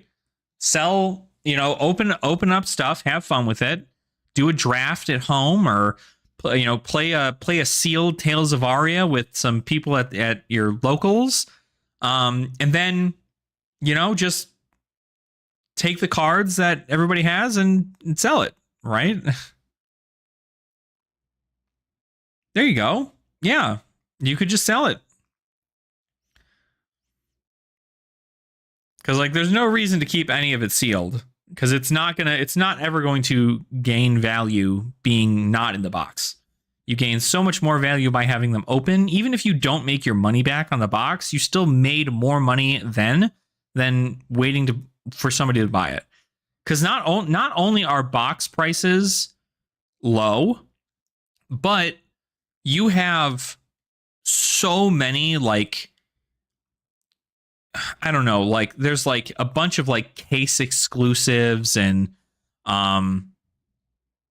you need to like make sure that you're buying them in like cases as opposed to in boxes, like single boxes.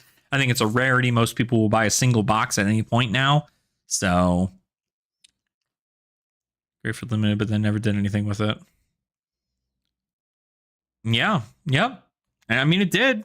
Don't get me wrong. I mean, you could probably open up a first ed. If you open up a first ed box of Aria, like just also keep that in mind. You open up any of those boxes and you end up pulling a freaking Spellbound Creepers. I mean, a near mint first ed is going for like $150. I'd say maybe like $150. So $150 for a cold foil, or not a cold foil, for a rainbow foil. Spellbound Creepers, I think. Yeah, for that. No. What was this one selling for? Yeah, rainbow foil. I'd keep the Spellbound Creeper. Right, exactly. And if you have it, right? I mean, like, that's the thing. If you're looking for things like that, a lot of the cards in here are doing really well. New Horizons is still a fucking $100 card. Corsham seems to be going up. You also have the chance to pull that alternate art Channel Lake Frigid. Shock Charmers is just continuing to rise. I genuinely cannot remember when I bought Shock Charmers, but like, God, I can only imagine. Actually, did I buy Shock Charmers from... Buy Shock Charmers from here?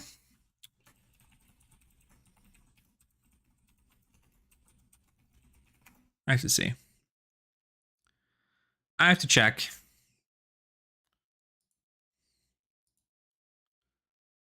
Let's see. Let's look at all time. Shock Charmers.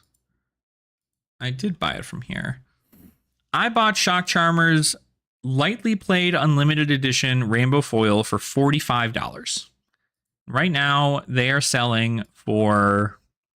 What does a Lightly Played Rainbow Foil go for?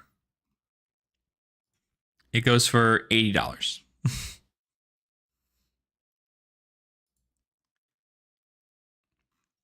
So I doubled my money on a Shock Charmers.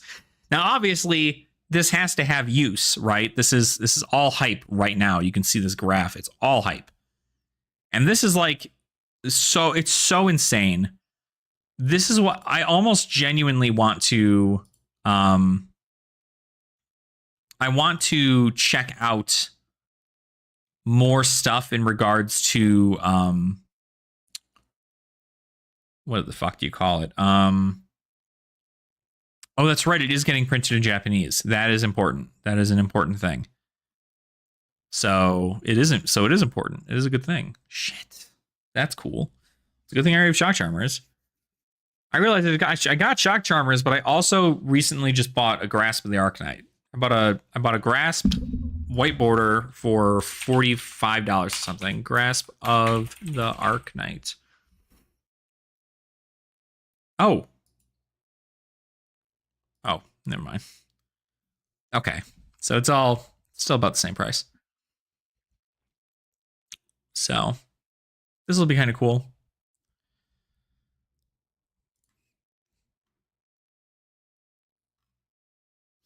But yeah, this part the Mistwealth Master set doing pretty freaking good for itself, I gotta say. Kindle's doing real well. If we just look at like market value for these cards,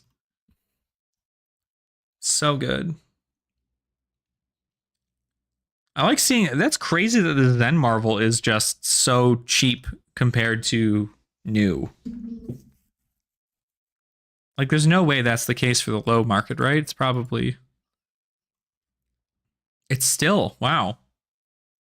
Dude, waifu tag. Yeah, but like, still.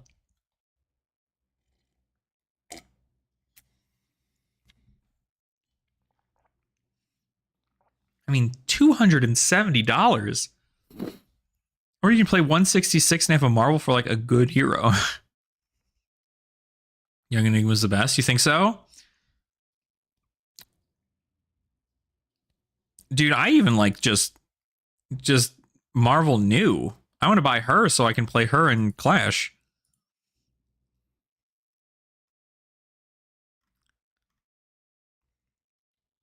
Where's Marvel Young Zen?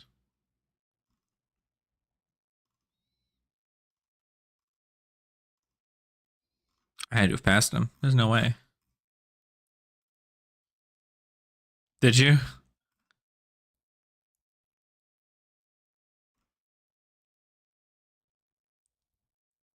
I had to have passed him. There's no way. Why don't I see him?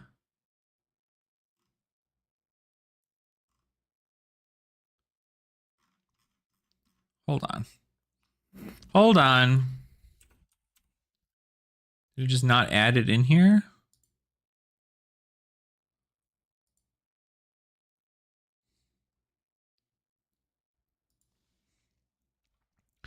Oh, absolutely. I agree.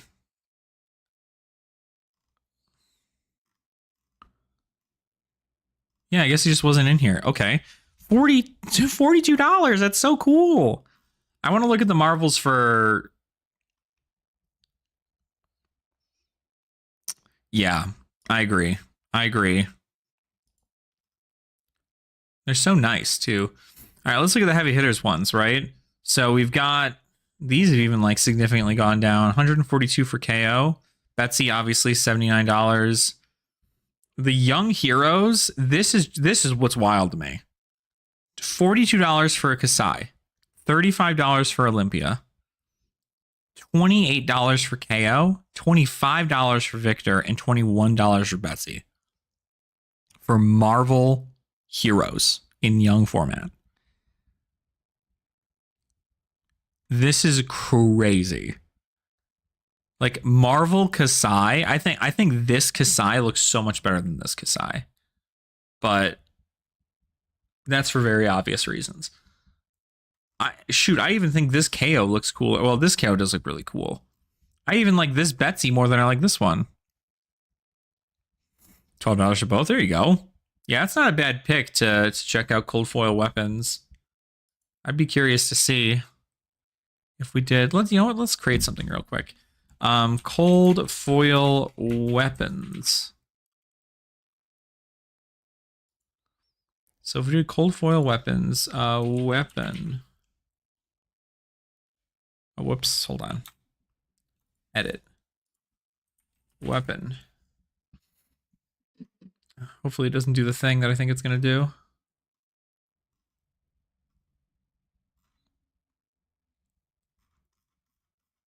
I'm going to go through all these for cold foil weapons.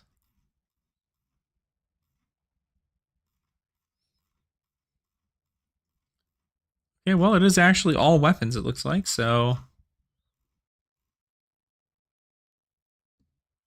Haven't decided if I want to pay for it yet. It's paying for February to get content on the front page. I mean, it's entirely up to you. I mean, like I said, I am sponsored, so I would get a kickback if you end up becoming a thing here. But like $3 a month, I don't think is like that bad. What is that? 3 times 12? $36 a year to have these lists. If you like genuinely care about it a lot, then I'd say it's worth it. I think $36 a year for an invaluable tool like this, it'll help you with selling your cards. It'll help you with all that other stuff too. So it's nice. I like it. I guess I just need to LGS. Yeah, that's what I'm looking for. Okay. So you cold foil, bam. You not rainbow foil. Cold foil, bam. You cold foil, rainbow foil, cold foil. You technically are cold foil, but you don't have a variant out yet. Hammer of Havenhold, rainbow, cold foil, rainbow foil, rainbow, cold foil. There are cold foils of these things too.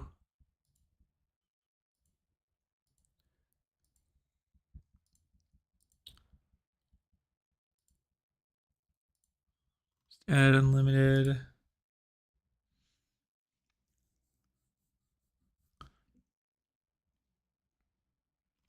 None of these are going to be cold foil if they're doubled.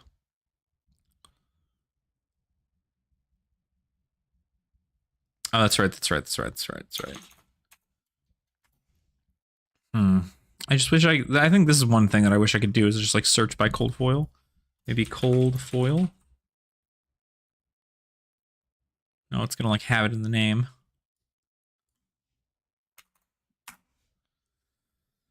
So if they're doubled up on this stuff. Oh, maybe, you know what? Maybe we'll look up just by set, huh? WTR.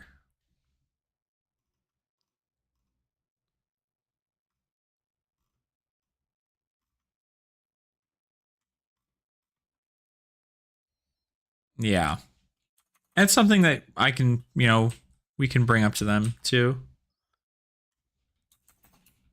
Arc. No, I just need to look up. I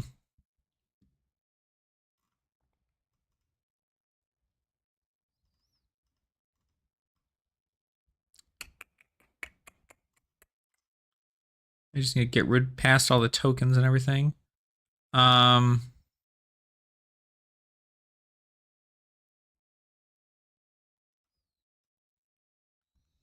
I see, I see. Yeah, it's probably definitely needs some extra work for sure, but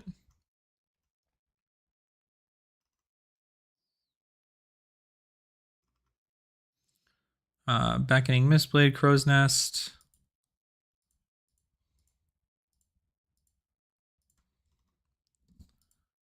Cold foil of that. These guys are cold foils. First add cold foil Centauri Saber. Crazy. Woo! Those are expensive. First add cold foil.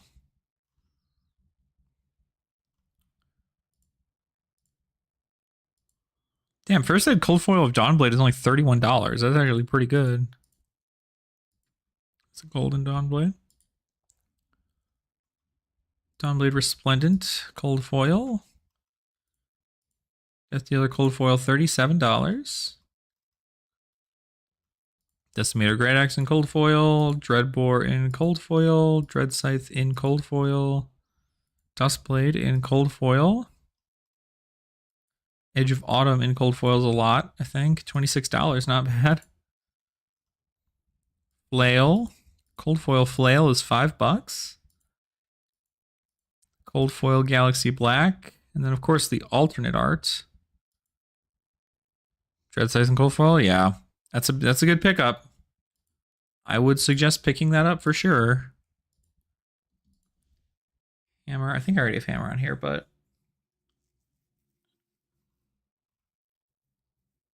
I guess I'll just double check it. Yeah, that's not bad. It's a good price. The Marvel of this. Kadachi in cold foil. First side cold foil, $34. How about the other side? Dang, that's crazy. These hatchets are probably expensive too. Not as expensive as that.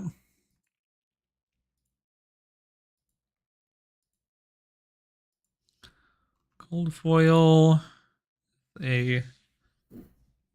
Not a thing. Hot streak. Cold foil. Hummingbird, cold foil. Then we've got Iris of Reality, cold foil. When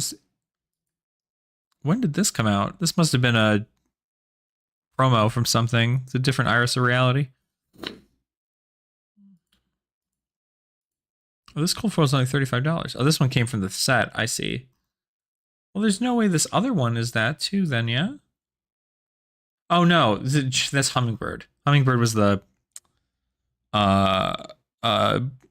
Yorick one. This one is different. There's no... Oh, there is. I was like, there's no cold foil Jubiel? That's weird.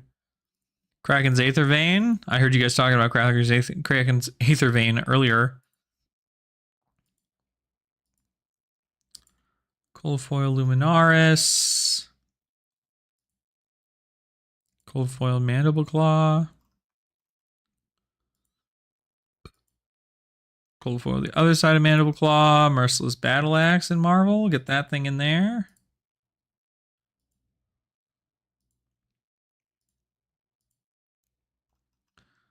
Yeah, a lot of these cold foils blow my mind with how cheap they are.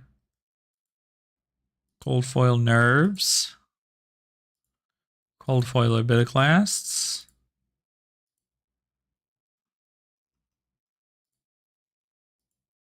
Plasma barrel shot. There's a lot of weapons in this game. Not something you realize until you're going through all this.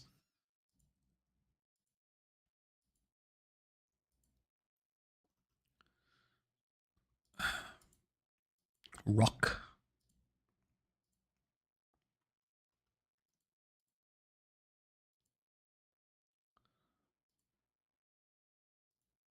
Cold foil Rosetta kind of goes hard. Rugged roller, sand scour great bow, scale peeler. Also, we are at like an insane amount of money, I think, for this already. We have the Searing Emberblade in there. I remember putting that in. Cold foil of Shiver. Cold foil of Sledge. Cold foil Bite. I have this one.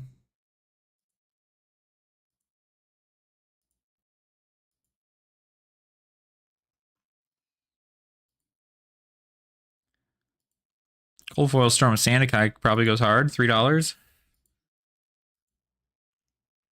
Symbiosis Shot. Talishar. Teklo Blaster only comes in cold foil. Teklo Leveler in cold foil. It's a pretty good price for that pistol, too. There is no cold foil Kakara as of right now, because the only time you're going to be able to get those cold foil weapons is from your LGS. This cold foil Voltaire, $5. Insane. $12 Waning Moon. Winter's Whale, first ed cold foil. Zephyr Needle. Gotta get the cold foil Zephyr Needles. And now we're getting into cards that care about weapons as opposed to actual weapons.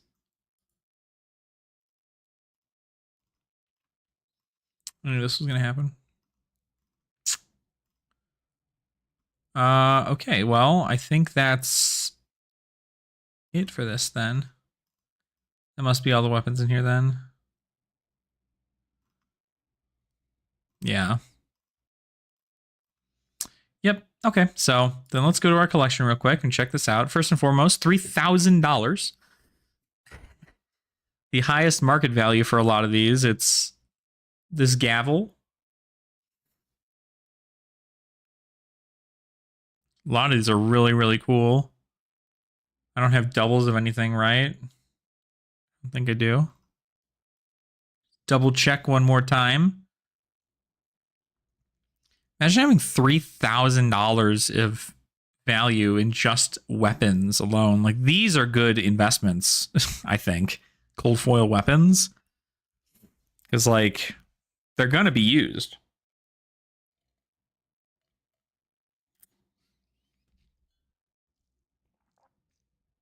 Hell yeah, brother. How you doing, John?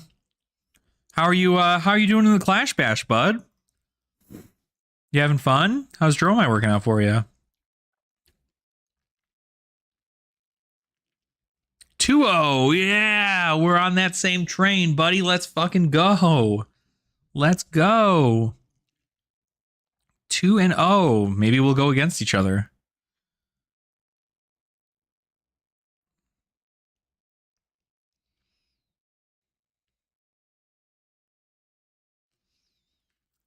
Let's see here.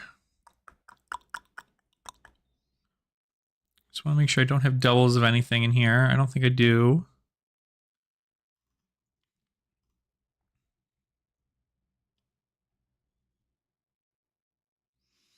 Well, I think there's another person who's 2-0 right now. What's up, Thomas? How are you? Tomas? Thomas. Teppa? Still don't know how you'd like to be addressed. Well, yeah, because those responses are. Let's pull this up real quick. All right, no worries. Because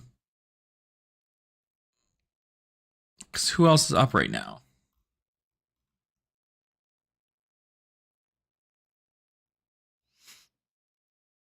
Yep.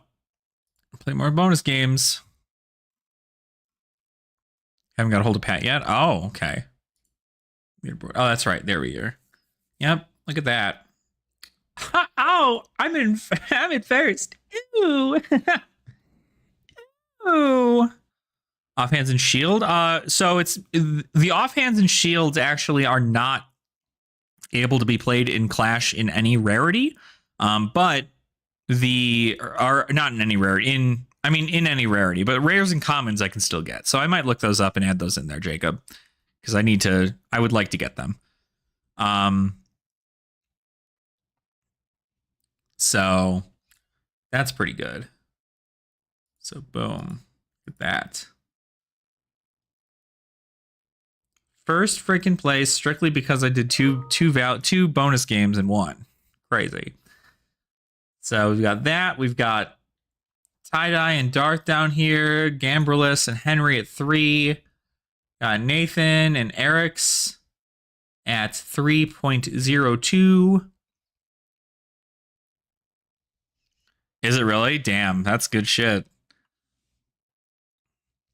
I'm enjoying it. I think I'm still not sure whether or not I love my choice of hero that I'm playing right now. Because I also don't. I mean, I have another hero to play in top 8, but I don't know. Also, we didn't get anything back from Chandler and Datweezy yet. Have they not? Have they not reported back from Nats?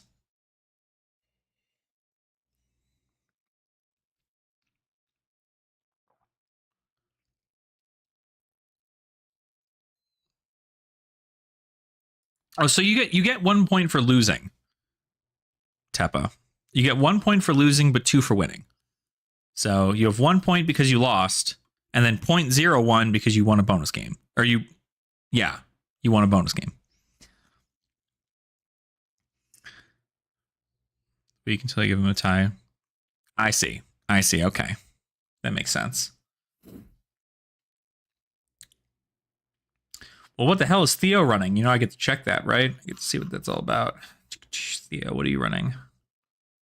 What are you doing, you psychopath? I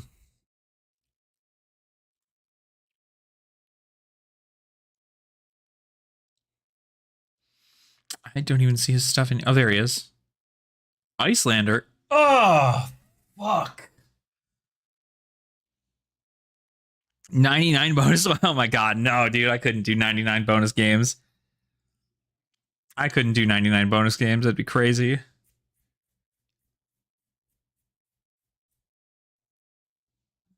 Yeah. I mean, it's good. Icelander's pretty good into this. At least we can do a bonus game real quick if you want. Yeah, right.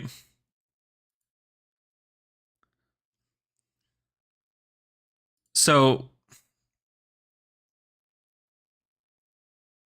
now wait a minute. Well, yeah, if Theo was on, the winning hero was on Icelander and Theo was the winner. So maybe do new deck kitchen try it. All right, sounds good. I can give it a shot. Here, let's head over to Talishar real quick and Talishar. Let me log in.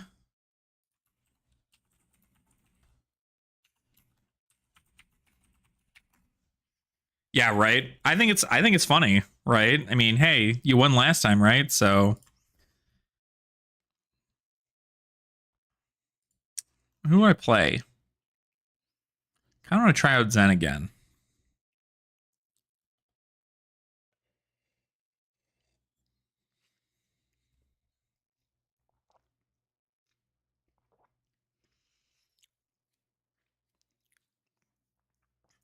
But I am very, very excited to kind of just see how this all turns out, because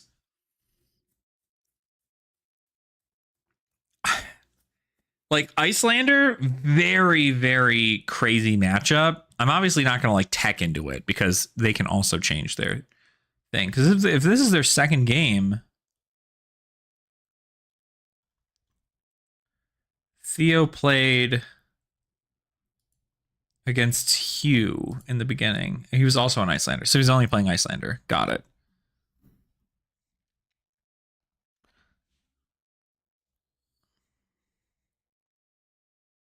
Mm-hmm.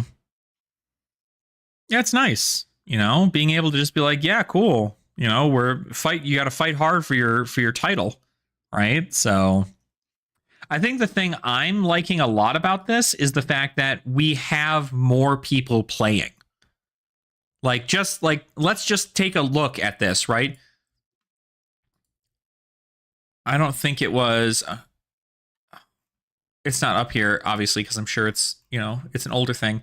But like, we had 14 people in our last. No, we had 16 people in our last Clash Bash, and only 8 people participated. We have 16 people in this Clash Bash, and everybody has played a game. So, except obviously Chandler and Wheezy, but I'm sure they're doing it. So, yep. Yeah, I ended up playing 2 games into Henry just last night. Because I was just like, you want to do a bonus game? I'm like, yeah, sure. Also, wait till you see that video of my game into Henry. It is a it is a wild one. Yep, absolutely. It's been good. It's been very, very good. Very, very happy about it.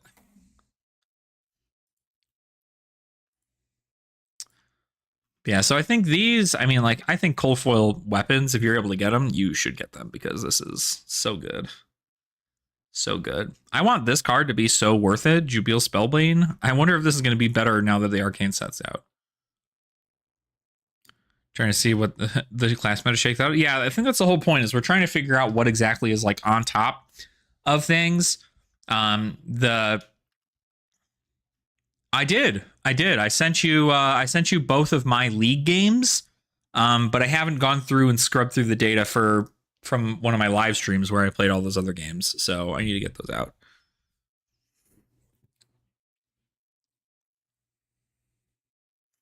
I know, what the heck? How else is your channel going to thrive?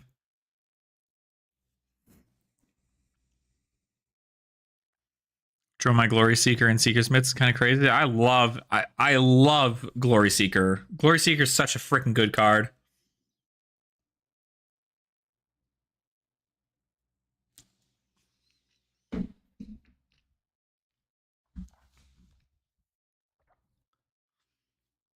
Yeah, Nathan, check your email to make sure that got sent to you because I'm pretty sure I did.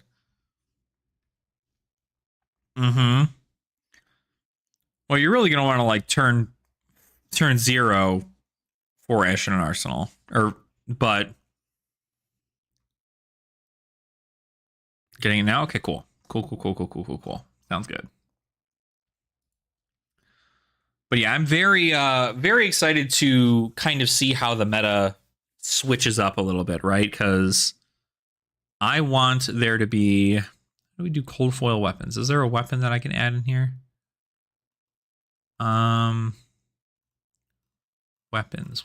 Weapons. Doesn't seem to be.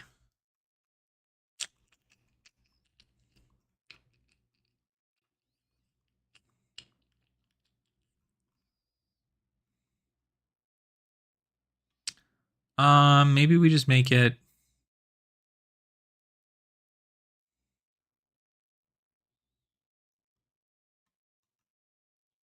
Maybe we just make it. Frickin' Courage Blade Hold. Sure. Oh, Brave Forge. That's probably a good call. I don't know enough about Brave Forge to be like, yeah, it's gonna be the one. Boom. Brava Forge. Fine with 2 red sweeping blows, Gory Seeker and Seaver Mist Furnace not required. No, absolutely it isn't. It isn't. Like I said, if you start out with 4 Ash and you don't like win within the first 5 turns, it's normally because, you know, they're just like, you know, they're not giving you an edge. But like you still have 4 Ash. Like Ash is the one thing that you struggle with without Furnace. But with Furnace, it's so much better, but that's just because you're able to respond and, excuse me, utilize that floating resource or utilize you know, the ability to stack resources to do other things. But I think it's really, really good. I like it a lot. I think Dromai does really, really well. I think I probably could play her a little bit better. I almost want to take Mansant's advice when watching that finals game, where he's just like, yeah, or not finals game, but watching the first game, where he's like, I'm usually seeing a lot of just full red Dromai lists in Clash because of how aggressive the format is. But I played some blues and that was different. So yeah, good. I don't know which I want to play. This might not be bad. You know, blue and used it so you can arsenal a red. Yeah. Mm-hmm. Like the blues are good, and there's only like a little of them, right? I think there's only a few that I have in here.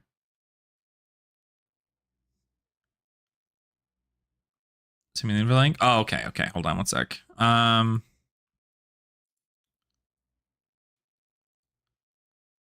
Let's get in here. Let's play Zen again. I want to play Zen. Ah, Rhinar. Rhinar is the choice. Okay, well, let's go ahead. Let's put this down just a little bit so you can see the cards a little bit better. Whoops, not that small. I should hopefully still be able to see me pretty well. Well, I don't need to change anything in my deck then. I think I can kind of keep everything here. Although, this is pretty good. No, we'll run it. We'll run it and we'll see. Oh, Brute's great. It's really just Intimidate that does the crazy thing here. What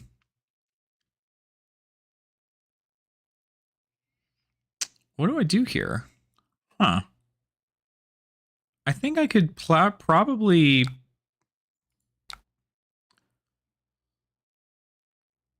do this.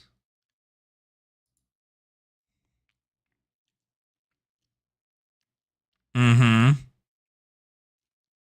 Yeah, exactly. It's powerful.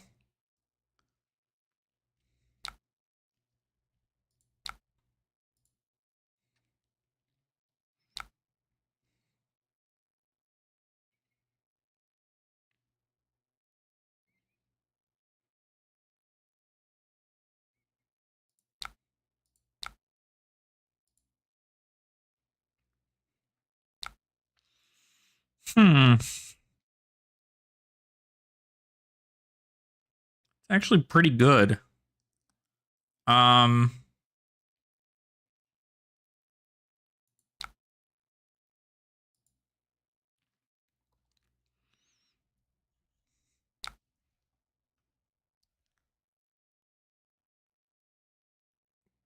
100 wins. Comes in for 4. I feel like I'm going like a little too hard, but getting stuff into the grave is kind of the important part for this, so.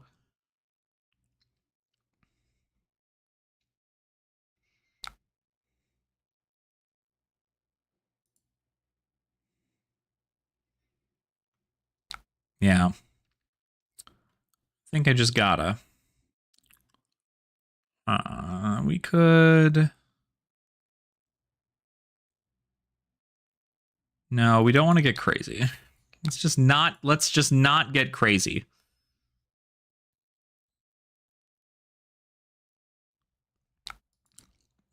Good to see those barraging beatdowns get out of here.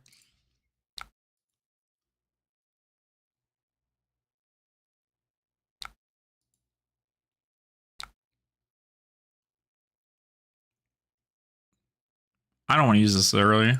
We're just not going to do it. Don't get greedy. This is the hardest part about playing Zen is do not get greedy. Greed does not help you at that point. Much better off doing something else. This is good. This is actually really good. Pretty good hands. Kind of like that. And we got rid of what? We got rid of a barraging beatdown, an alpha rampage, and a barraging bighorn.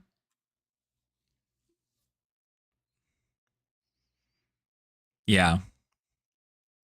Yep. You want this value, right? This whole value here. This is a pretty good hand.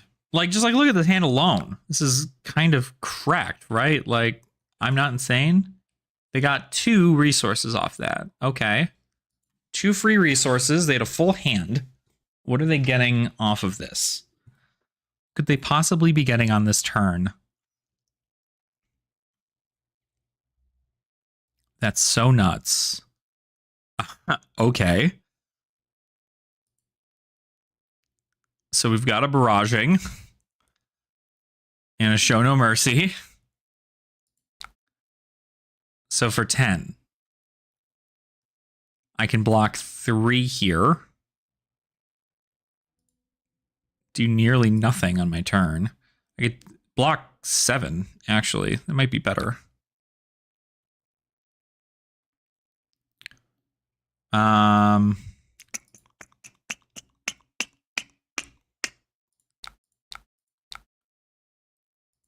Get a tiger to hand.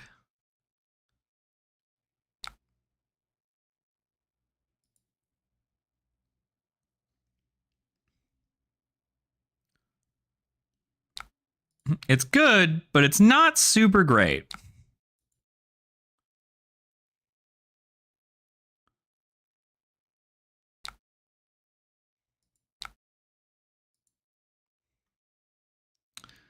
This is what we're fucking talking about right here.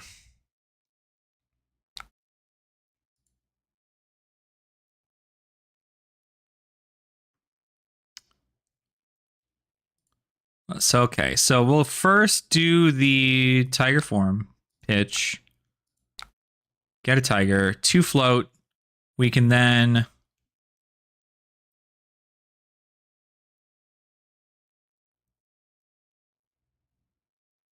Yeah, this is right. We're going to tiger.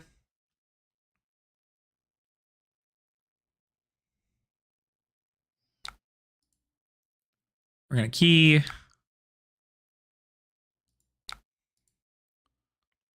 I'm really just going to try and push hard for this.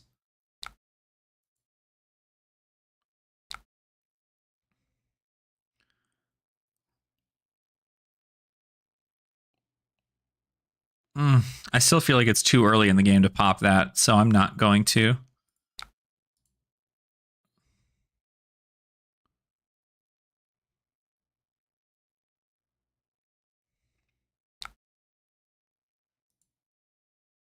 Too early in the game.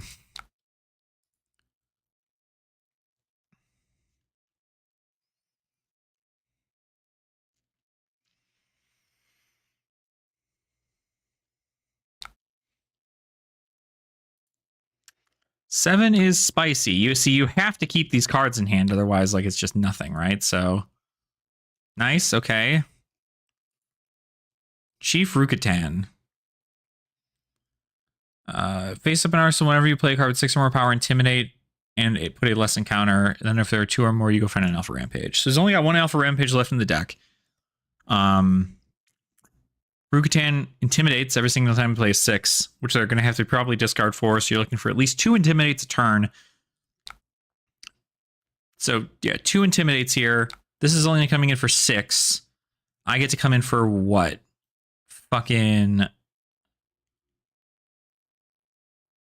I don't get to transcend here, so...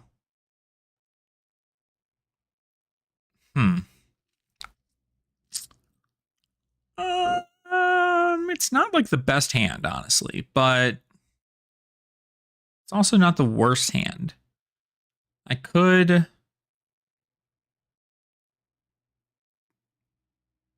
No, I think we just casually block here.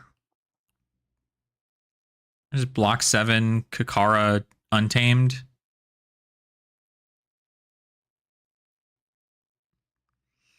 I don't want to use my D-Reacts. I'm just going to block 3. Save a D-React in Arsenal or something.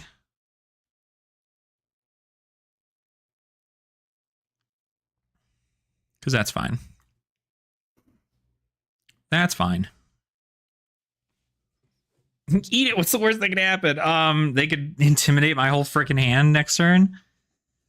Rukatan is good, but I don't think Rukatan is the best. I mean, he's going to get to Alpha Rampage. Probably not next turn. But I want to keep this because if I keep this, Alpha Rampage isn't as terrifying. If I don't get to keep it, it's bad. It feels bad. It feels bad, man. So,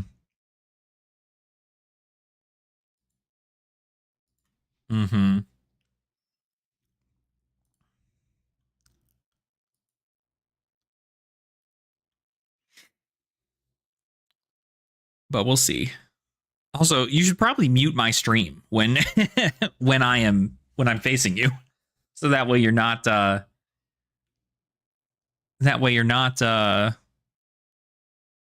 getting any information.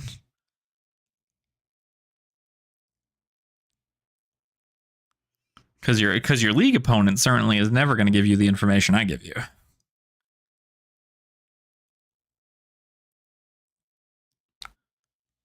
All right, so we'll pass. We'll take 3.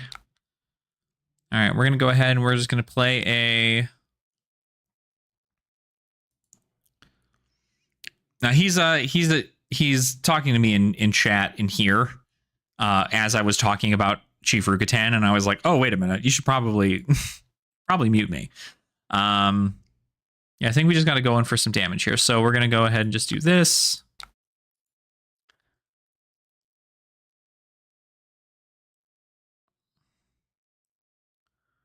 Give me some cards. He does still have 2 block value here, which is pretty good. Okay. I don't know why you'd do that there, but I guess you're just trying to save life. I definitely would not have blocked with that. Now, he doesn't mean anything bad by it ever, but and there are games in which I still win, but it's just not usually the case. Oof. Like, this hand is just not great.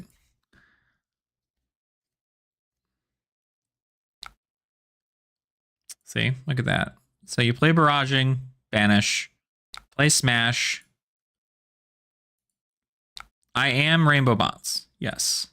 So for 10, so I just have to block this out because this is going to be...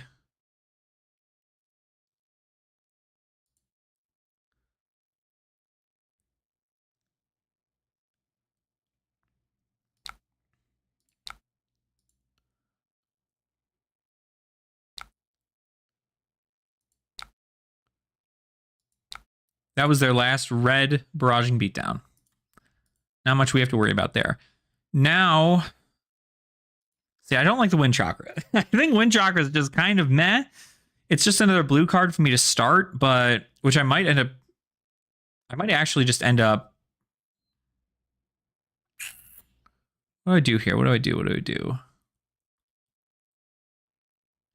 See, this is another situation where I almost like the Pouncing Paws better. Because what I could do here in this situation is I could have blocked with Pouncing Paws for 1, and then at instant speed just made a Tiger whenever, as opposed to having to get it immediately after that. I think I'm probably going to... I'm going to attack with Tiger Taming Kakara. I'm going to pitch this Key Unleash because I don't need that shit.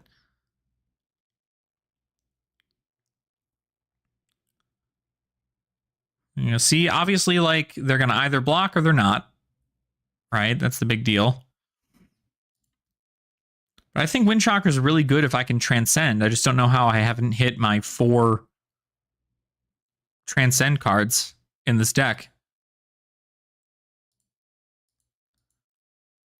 Like, just doesn't make any sense to me, you know?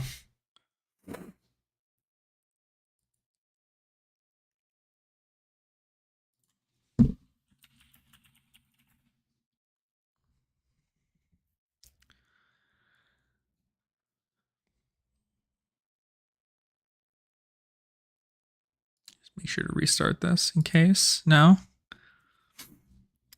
Because, like, Wind Chakra isn't... It's definitely not the play, right? You guys seem to struggle in Clash. Yeah, I mean, like I'd said with every hero in MST, their Majestics are such a huge amount of power that they just win. Like, it's great. Okay, actually,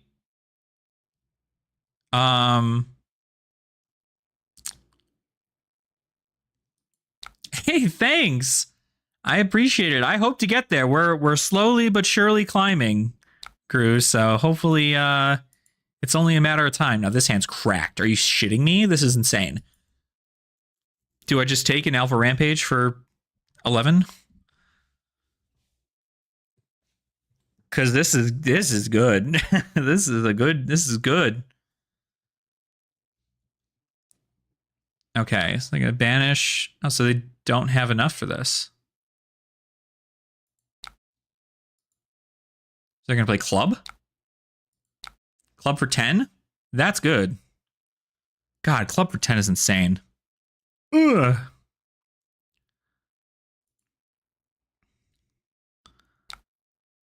No, I'm taking that. We take those. We take those all day. We take those all day. We're gonna get the bonds out of here. And we're gonna play Bittering for 4. We're gonna play.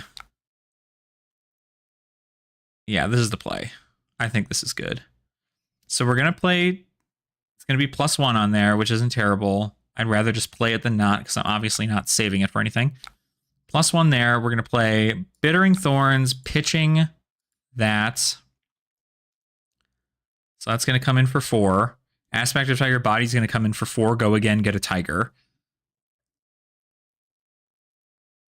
Then I'm going to play the Tiger. Then I'm going to play. Then I'm going to pop this, play the Tiger, play Aspect of Tiger Body, or play Key Unleashed for 5.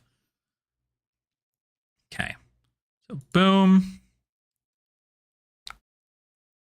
Aspect of Tiger Body comes in for 3. I get a Tiger.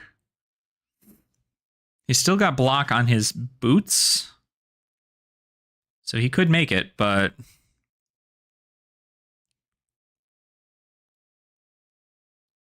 I'm going to make sure he doesn't make it.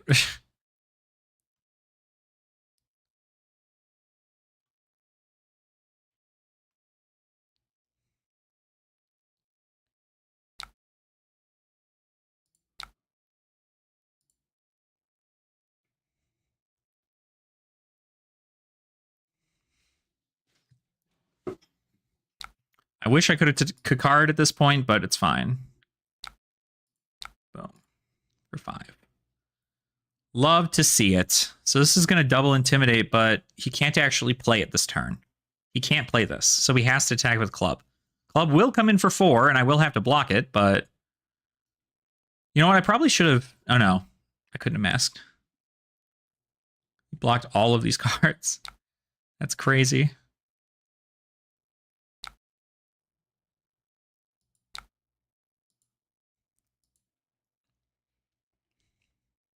So Club for 4.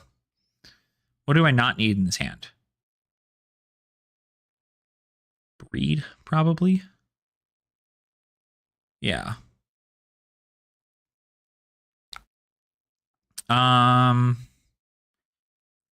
Because we could Bittering, Kakar. Well, Breed needs a Crouching Tiger. So we don't have a Crouching Tiger in this hand. So we're just going to block. That's fine. 4/4, that's enough for them to give me enough cards to where this is going to matter. So. Okay.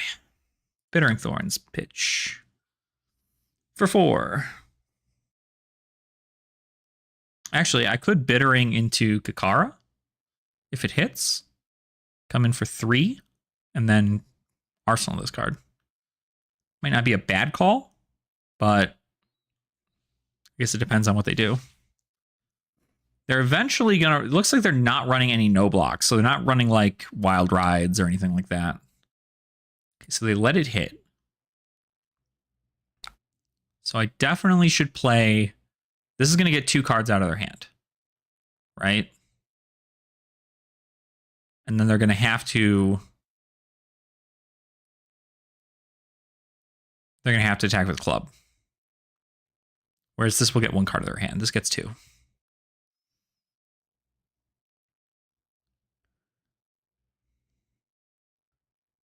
Oh, you know what? I can... Oh, no, I can't play Blood Sun. I was like, wait a minute. That's an extra resource. I can't do it. Perfect. Okay.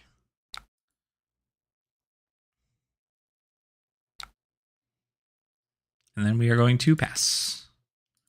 Well, there you all are. Club. Well, I'm just going to have to block 3 here.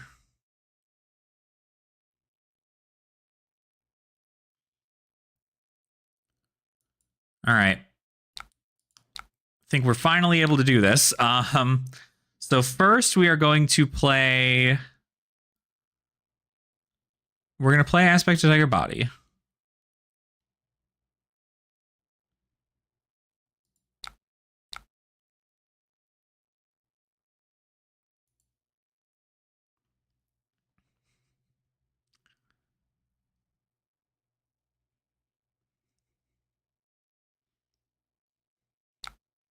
Play Pathful Traveled and then respond by Rising Sun, Setting Moon.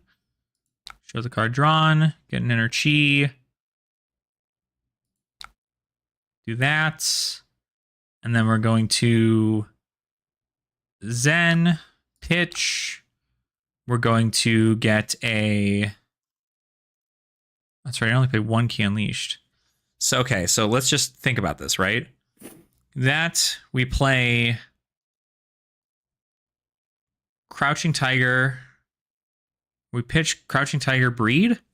Is that game? I have no float right now, right? So 3. So I have to come in with a Kakara for 2, a Crouching Tiger for 1, a Breed Anger for... Or no, we want Pouncing Key then for 4.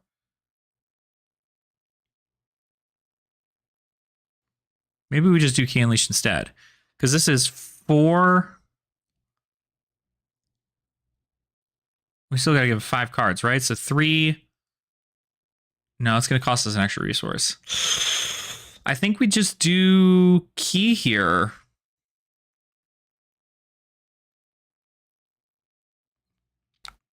I do have my chest, but yeah, I don't think it's... So if I play... Hold on. Sorry, thinking. So if I do this, I can play Descendant, pitch. No. Do we want Key, though? Because the thing is, we're not going to have anything else, right? So we can... Yeah, Kakara to Tiger to Key Unleash. Because we'll 2, and then, yeah, so... Yeah, that might be the better move for 5. So 3, 2, 1, 5. Yeah. I mean, we have to use that chess piece, right? So...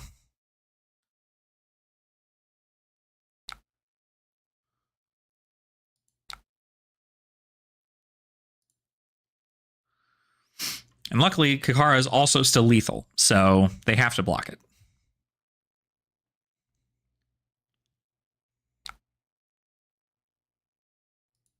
The sad part is I don't have access to Mask on this turn.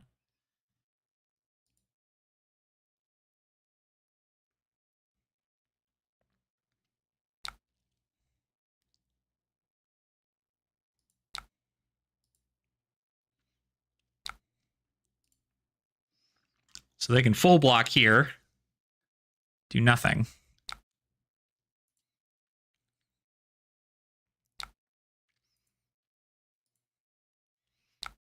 And this is it, right? This has got to be it. This is easy. We play Tiger Form. We pitch 100 wins. We pitch this. We get a Tiger. We get... Hold on. Hold. We... Inner Chief or Descendant. We Descendant bonds. Both my aspects are in grave. I have a Pouncing Key in deck.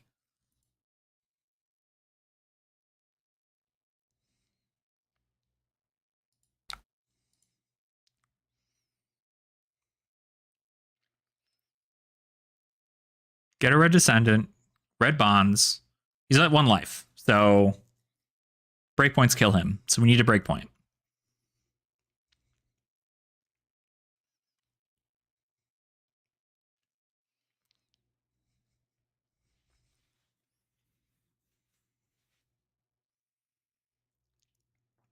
Yeah, this is 5 attacks. We win. It's Descendant into Bonds for free, into Pouncing Key, and then Tiger or Kakara, Tiger, Pouncing Key.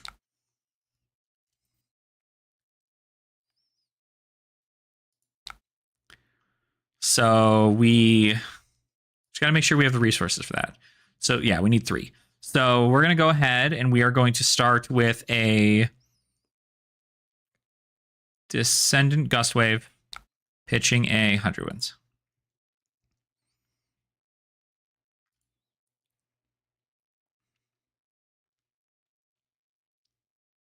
Wait a minute, did I grab the Pouncing? So I can bond something else, right? What else do I have in my deck? That's got combo. 100 Winds? 100 Winds. This is an even stronger turn. So, okay, 3 there.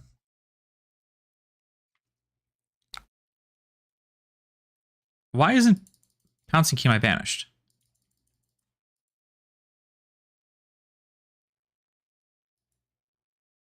Why isn't Pouncing... Oh, because I got Descendant. I don't know what the fuck I'm talking about. I'm so stupid. Don't worry about me. Don't worry about me. Don't worry about me. Don't worry about me. So we get Pouncing Key now. Get a red Pouncing Key.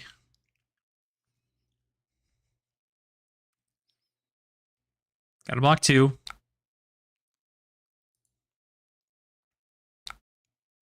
Kakara for 2. Look at that. We didn't even need it. Tiger. Booyah. We got there. Clutch. Clutch. GG. We got there.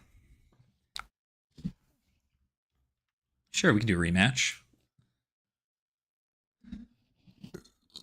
Oh.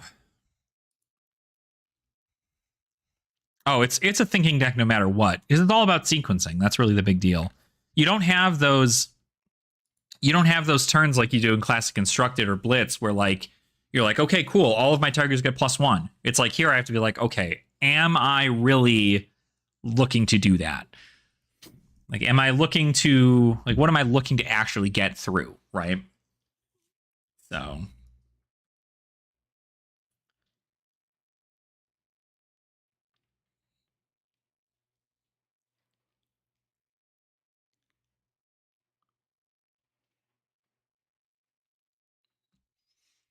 Okay. Just Arsenal passing. Got it.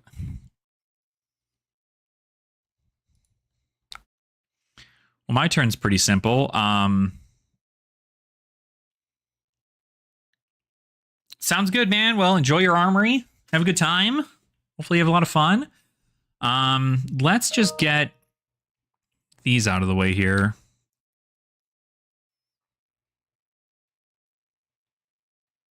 Is it raining out right now? It's raining. Man, that's going to be annoying.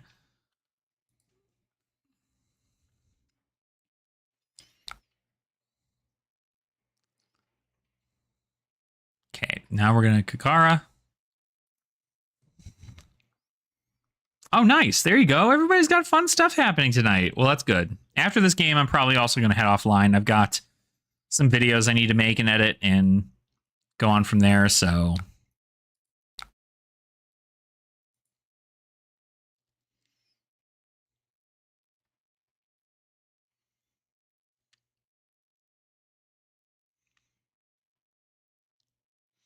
I'm still thinking about going to this Grand Archive event that's happening tonight, but I'm not sure if I want to actually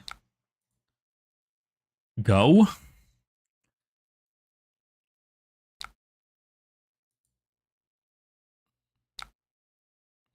No worries. No worries. Thanks. I'll make sure to keep sending them to you. All right. Kind of a wasted pouncing key, but not the end of the world. I still came in for what? 4... something like that. I think Wind Chakra's got to be cut. Okay, Bonebreaker into Romping. That's what's happening here, right?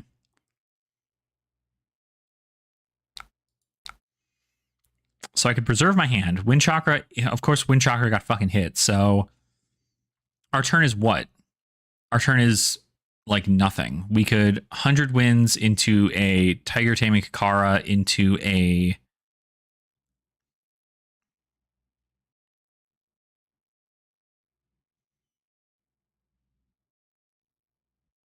Actually,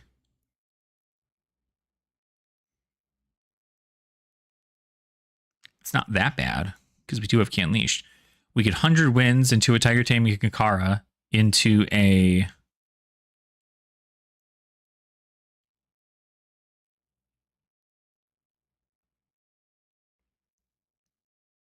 maybe 100 Winds into a Crouching into a Key Unleashed.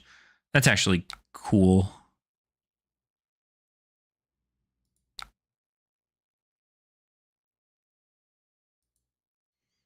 Block a little bit there. So much easier editing Talus Shard. Yeah, I bet. I mean, like the games, I think it's easy no matter what, honestly. Like, there's not too much. As long as the footage looks good, you're normally not having that big of an issue. Okay, so my turn is going to be 100 Winds.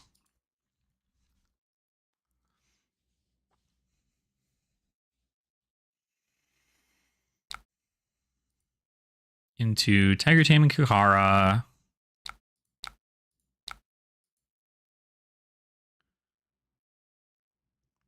Card pops in H. It takes a bit to do with the... oh, I see. Yeah, because you're changing the HP. I'm not doing anything with HP whenever I'm doing my stuff. So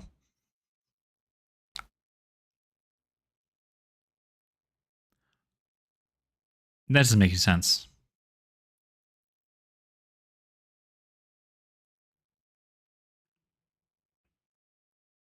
I shouldn't have played Kakara there. I should have just Key Unleashed. I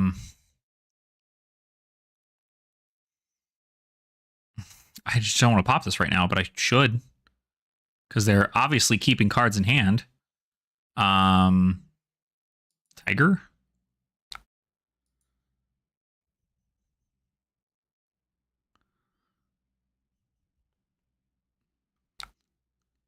I mean, it's just good, but like the freaking block, I want to get the block value out of it.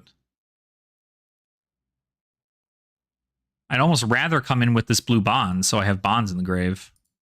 You know what? I think that's what I'm going to do. Just keep chipping away at them. Can't do it. Can't do it. Don't want to be the person to do it. That's going to come to bite me in the ass, though, because I'm sure I'm going to get Descendant next turn and hate my life. Oh. Get an Arsenal?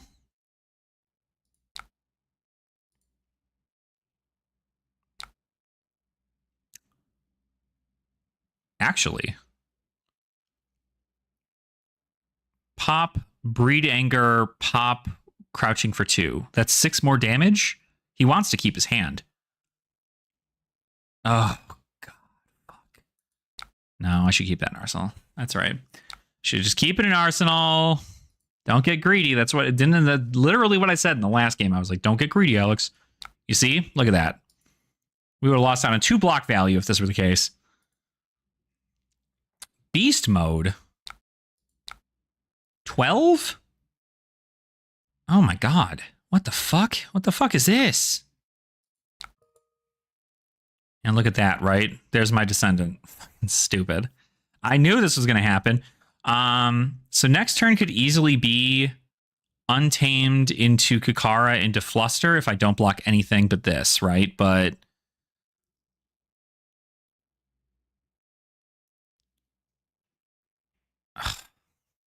damn it. And with no, like, again, this is an area where, like, I feel like the Crouching Tiger would, I think Pouncing Paws is just better. No.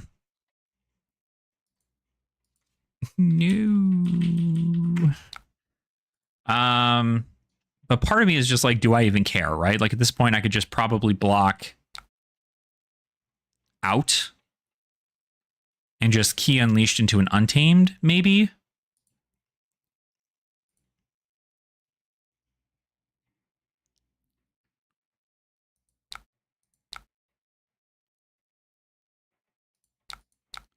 I guess I'm going to get the block value off of it. No reason to get crazy about it. They've used up a lot of their stuff already. Some Bonebreaker Bellows and all that. So, all right. So we're going to go ahead and we are going to play. Yeah, we're going to play Untamed. We're going to pitch this. We're just going to come in for damage. Yeah, I think Pouncing Paws might just be better overall. So I might have to switch to that. Because, like, I could have just made a Tiger in that situation. Then I could have come in with Untamed Kakara Tiger, or Untamed Tiger, Breed Anger, pop this Kakara Tiger. And that would have been 4, 1, 5, 4, 9. That would have just been good. But all right, it is what it is, I guess. They're obviously looking to take damage, which sucks. So 7 to 14, because that's their whole thing, is that they can deal 14 damage to me. That's just easy for them. So this hand, kind of insane, actually. Hello? Except I don't have a blue card to play. Oh, God. This card intimidates. Please intimidate my blue. Fuck. Barraging Beatdown. Romping Club. So it's got 8 if I block, unless I block 2, which I don't have any, of course. So I could just take 8 here.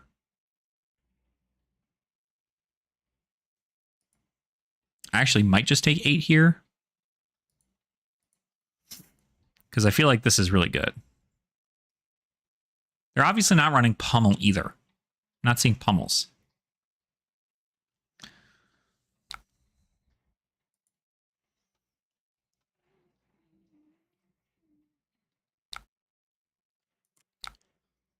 Okay, so we can do...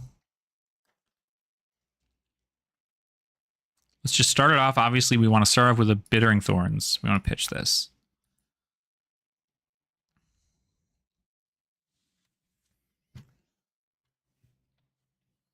The goal is to strip cards from their hand. If we can keep stripping cards, we end up winning.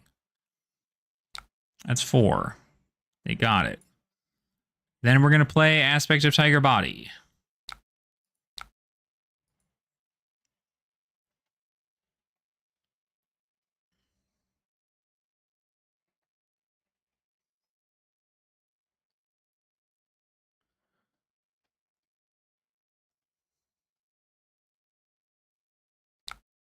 Then we're going to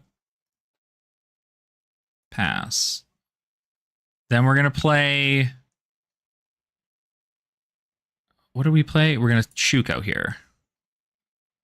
We're going to Shuko. We're going to play Crouching Tiger for 2.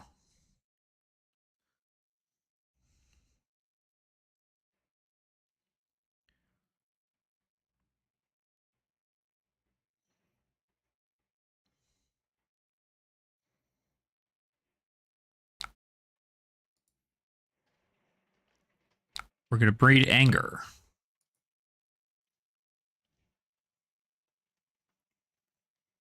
Yo, Rain, y'all gotta chill, dog. Why are you raining?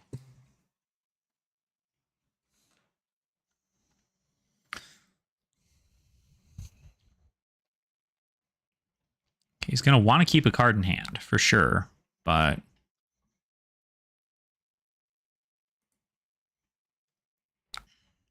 our problem is do we play the bonds for 4, or do we play Kakara for 2 and lose an arsenal? Or do we play this, Kakara, Tiger?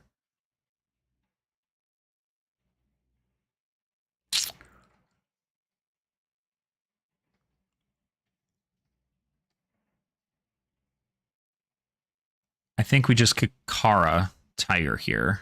Because that's 3 more damage.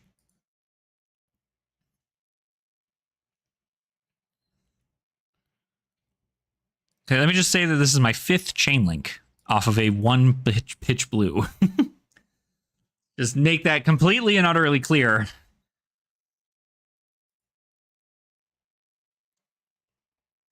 Yeah, because this is going to be important. I'm going to draw into blues, and I'm going to want to use it, so...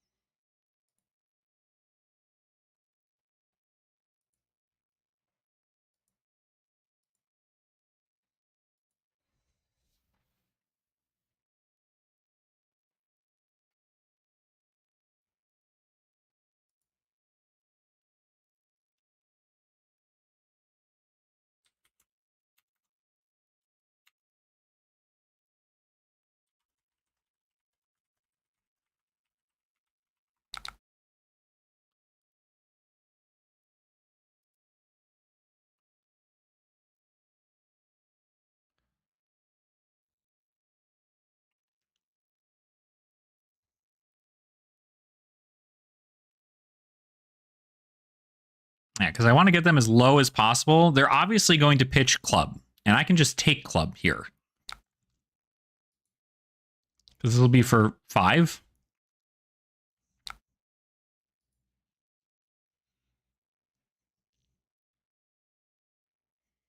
If this is like a pouncing key, I'd win right here. Like, this is crazy.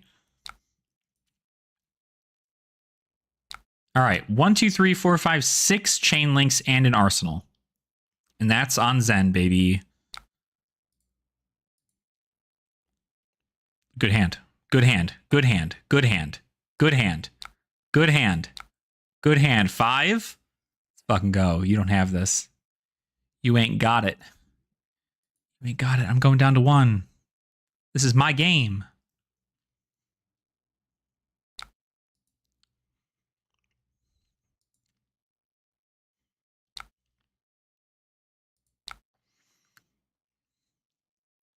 We don't even need this preserve, I don't think. Although we could use a tiger.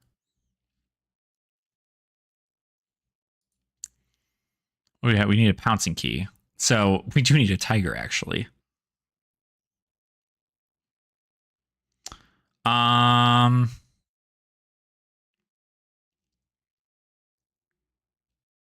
Actually, I think that works. If we play 100 wins, preserve tradition, get a combo card from our deck.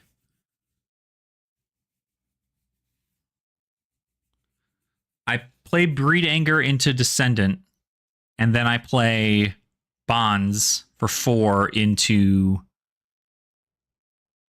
Pouncing Key. We play Tiger, and then we play Pouncing Key, and then we play whatever combo card we get after that. Which could be, actually, we can just get Aspect of Tiger Body.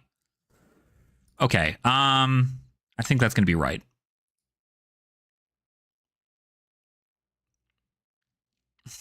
I don't know if it is right, though. I don't know if it is right. I don't like it. Because I also need a... God, fuck. Shit. Fuck. Descendant into Bonds, into Breed. Descendant into Bonds, get a Aspect of Tiger Body. Get a Tiger, play Breed. That's better.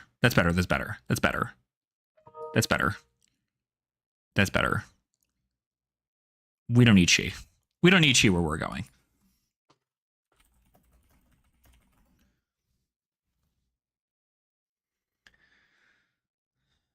That's better.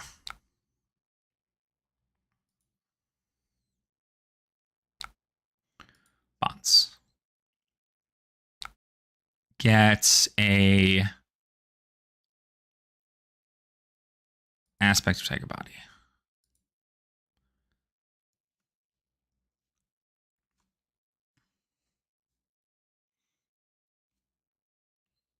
Okay, covered up. Oh, that's right. We got more block power too. What the hell? Aspect of Tiger Body. Make a tiger.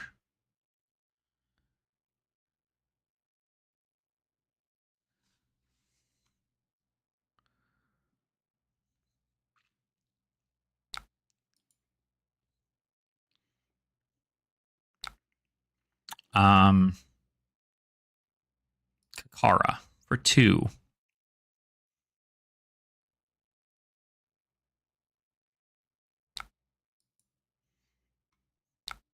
Tiger for 1. I should just come in for 4. I didn't need to do all that. Yeah, this is good.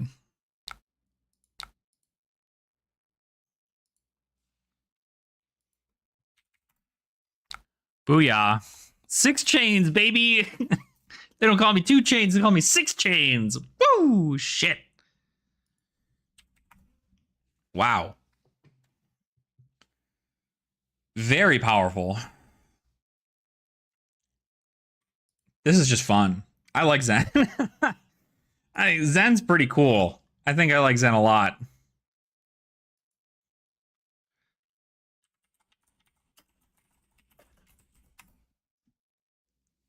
That was good.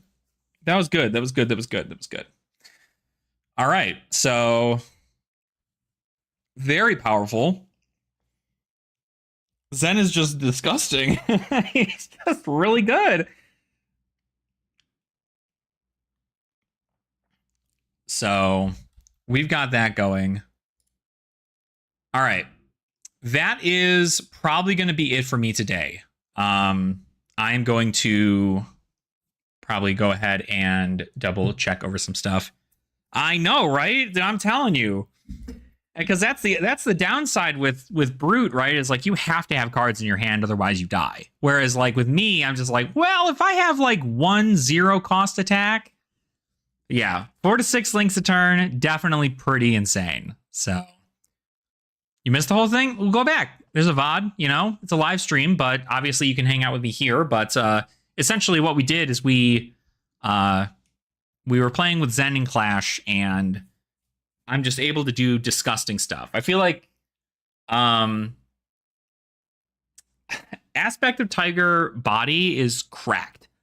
Breed Anger is just like kind of better Aspect of Tiger Body, but at a breakpoint. And it costs 1. So both those cards, very good. They make tigers. I think if there is a change I'm going to get out of there, if there's a change that I'm going to make, it is going to be I am no longer going to be playing the Strides of Reprisal. I think the card is good, but I don't think the card is as good as Pouncing Paws. I believe Pouncing Paws is just better because I can block for 1, and then at any point in my banish zone, make a tiger. So Zen will not make me Zen. Yeah, right. Because the amount of times in which my hand was just like, wow, this could go off if I had a tiger, I didn't have it, right? So I definitely need to. I think Pouncing Paws is probably the bet. It still blocks for the same amount, except it's battle worn and it's not blade break.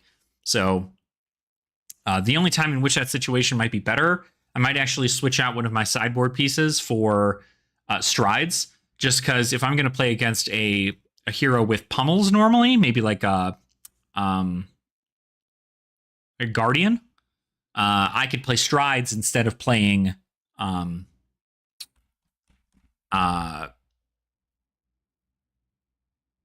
can play Strides instead, Strides instead of Pouncing Paws, just in case they pummel me. Because if they pummel me, I have to get going. I have to get it going, Tomas. I am going to record our games really quick, though, because I want to make sure to do that so we can get that in there. Get those games recorded in our match report thing. Oh, I probably will. I mean, I'm sure it'll be another, like, you know, it's another concept of stuff. I do need to get a lot more like Clash specific gameplay things in, so don't worry, I can go to you for that for sure. Can I get 0.001 now? Unfortunately, I get 0.02 on that, which is just sick. You're on Reinar, right? Reinar R. Come on, Reinar.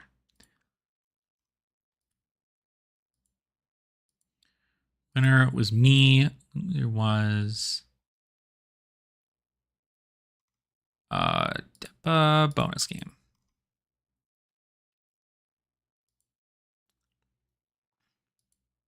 All right, let's do that again. But that was fun. Like, I think like doing the math in my head, definitely it's like it's hard to really like get a lot of sheer value out of that, because like I was running on fumes. It was not very great. But it worked. I mean, like, it was able to work. Yeah, Icelander would probably screw me over. Icelander would probably ruin Zen all day, which is why I'm not playing Zen. Or like, I think it's pretty good.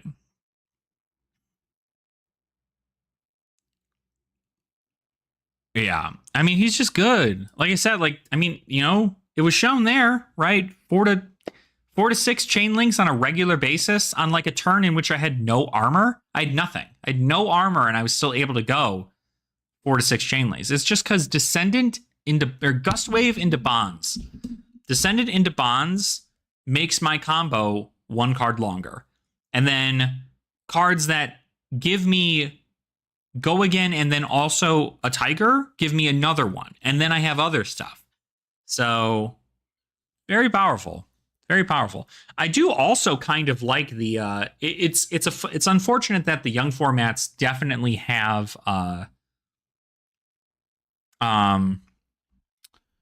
the Zephyr Needles would be a fun little thing to do against aggro, but most of the time you're not really getting there with that.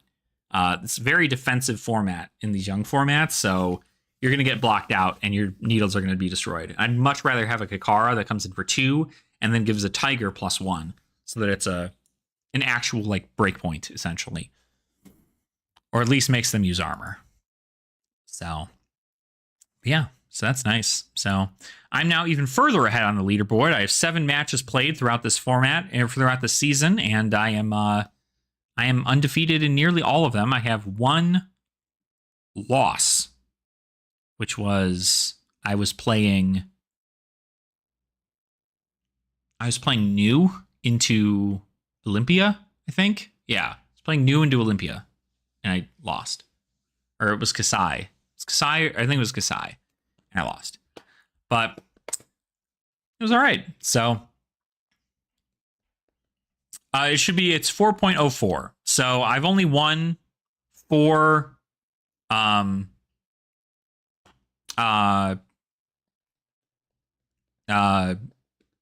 other games. For if I was completely undefeated, I would be 0.05. But because I lost one of my extra games, it's 0.04. So, but yeah, so not bad. But currently undefeated. I'm probably going against Theo next in our Clash Bash.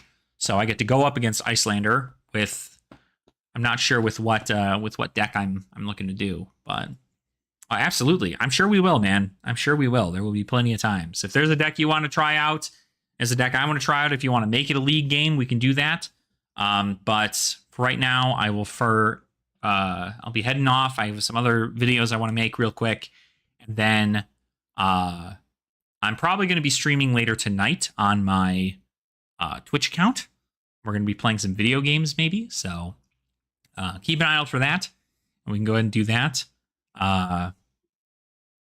And then we can go from there. But Hopefully you guys are having a super awesome day. Hopefully you guys enjoyed the stream. Hugh, thank you so much for popping in. Hopefully you ended up, watching the VOD, checking that out. Some very, very interesting games of Clash. So make sure to check it out.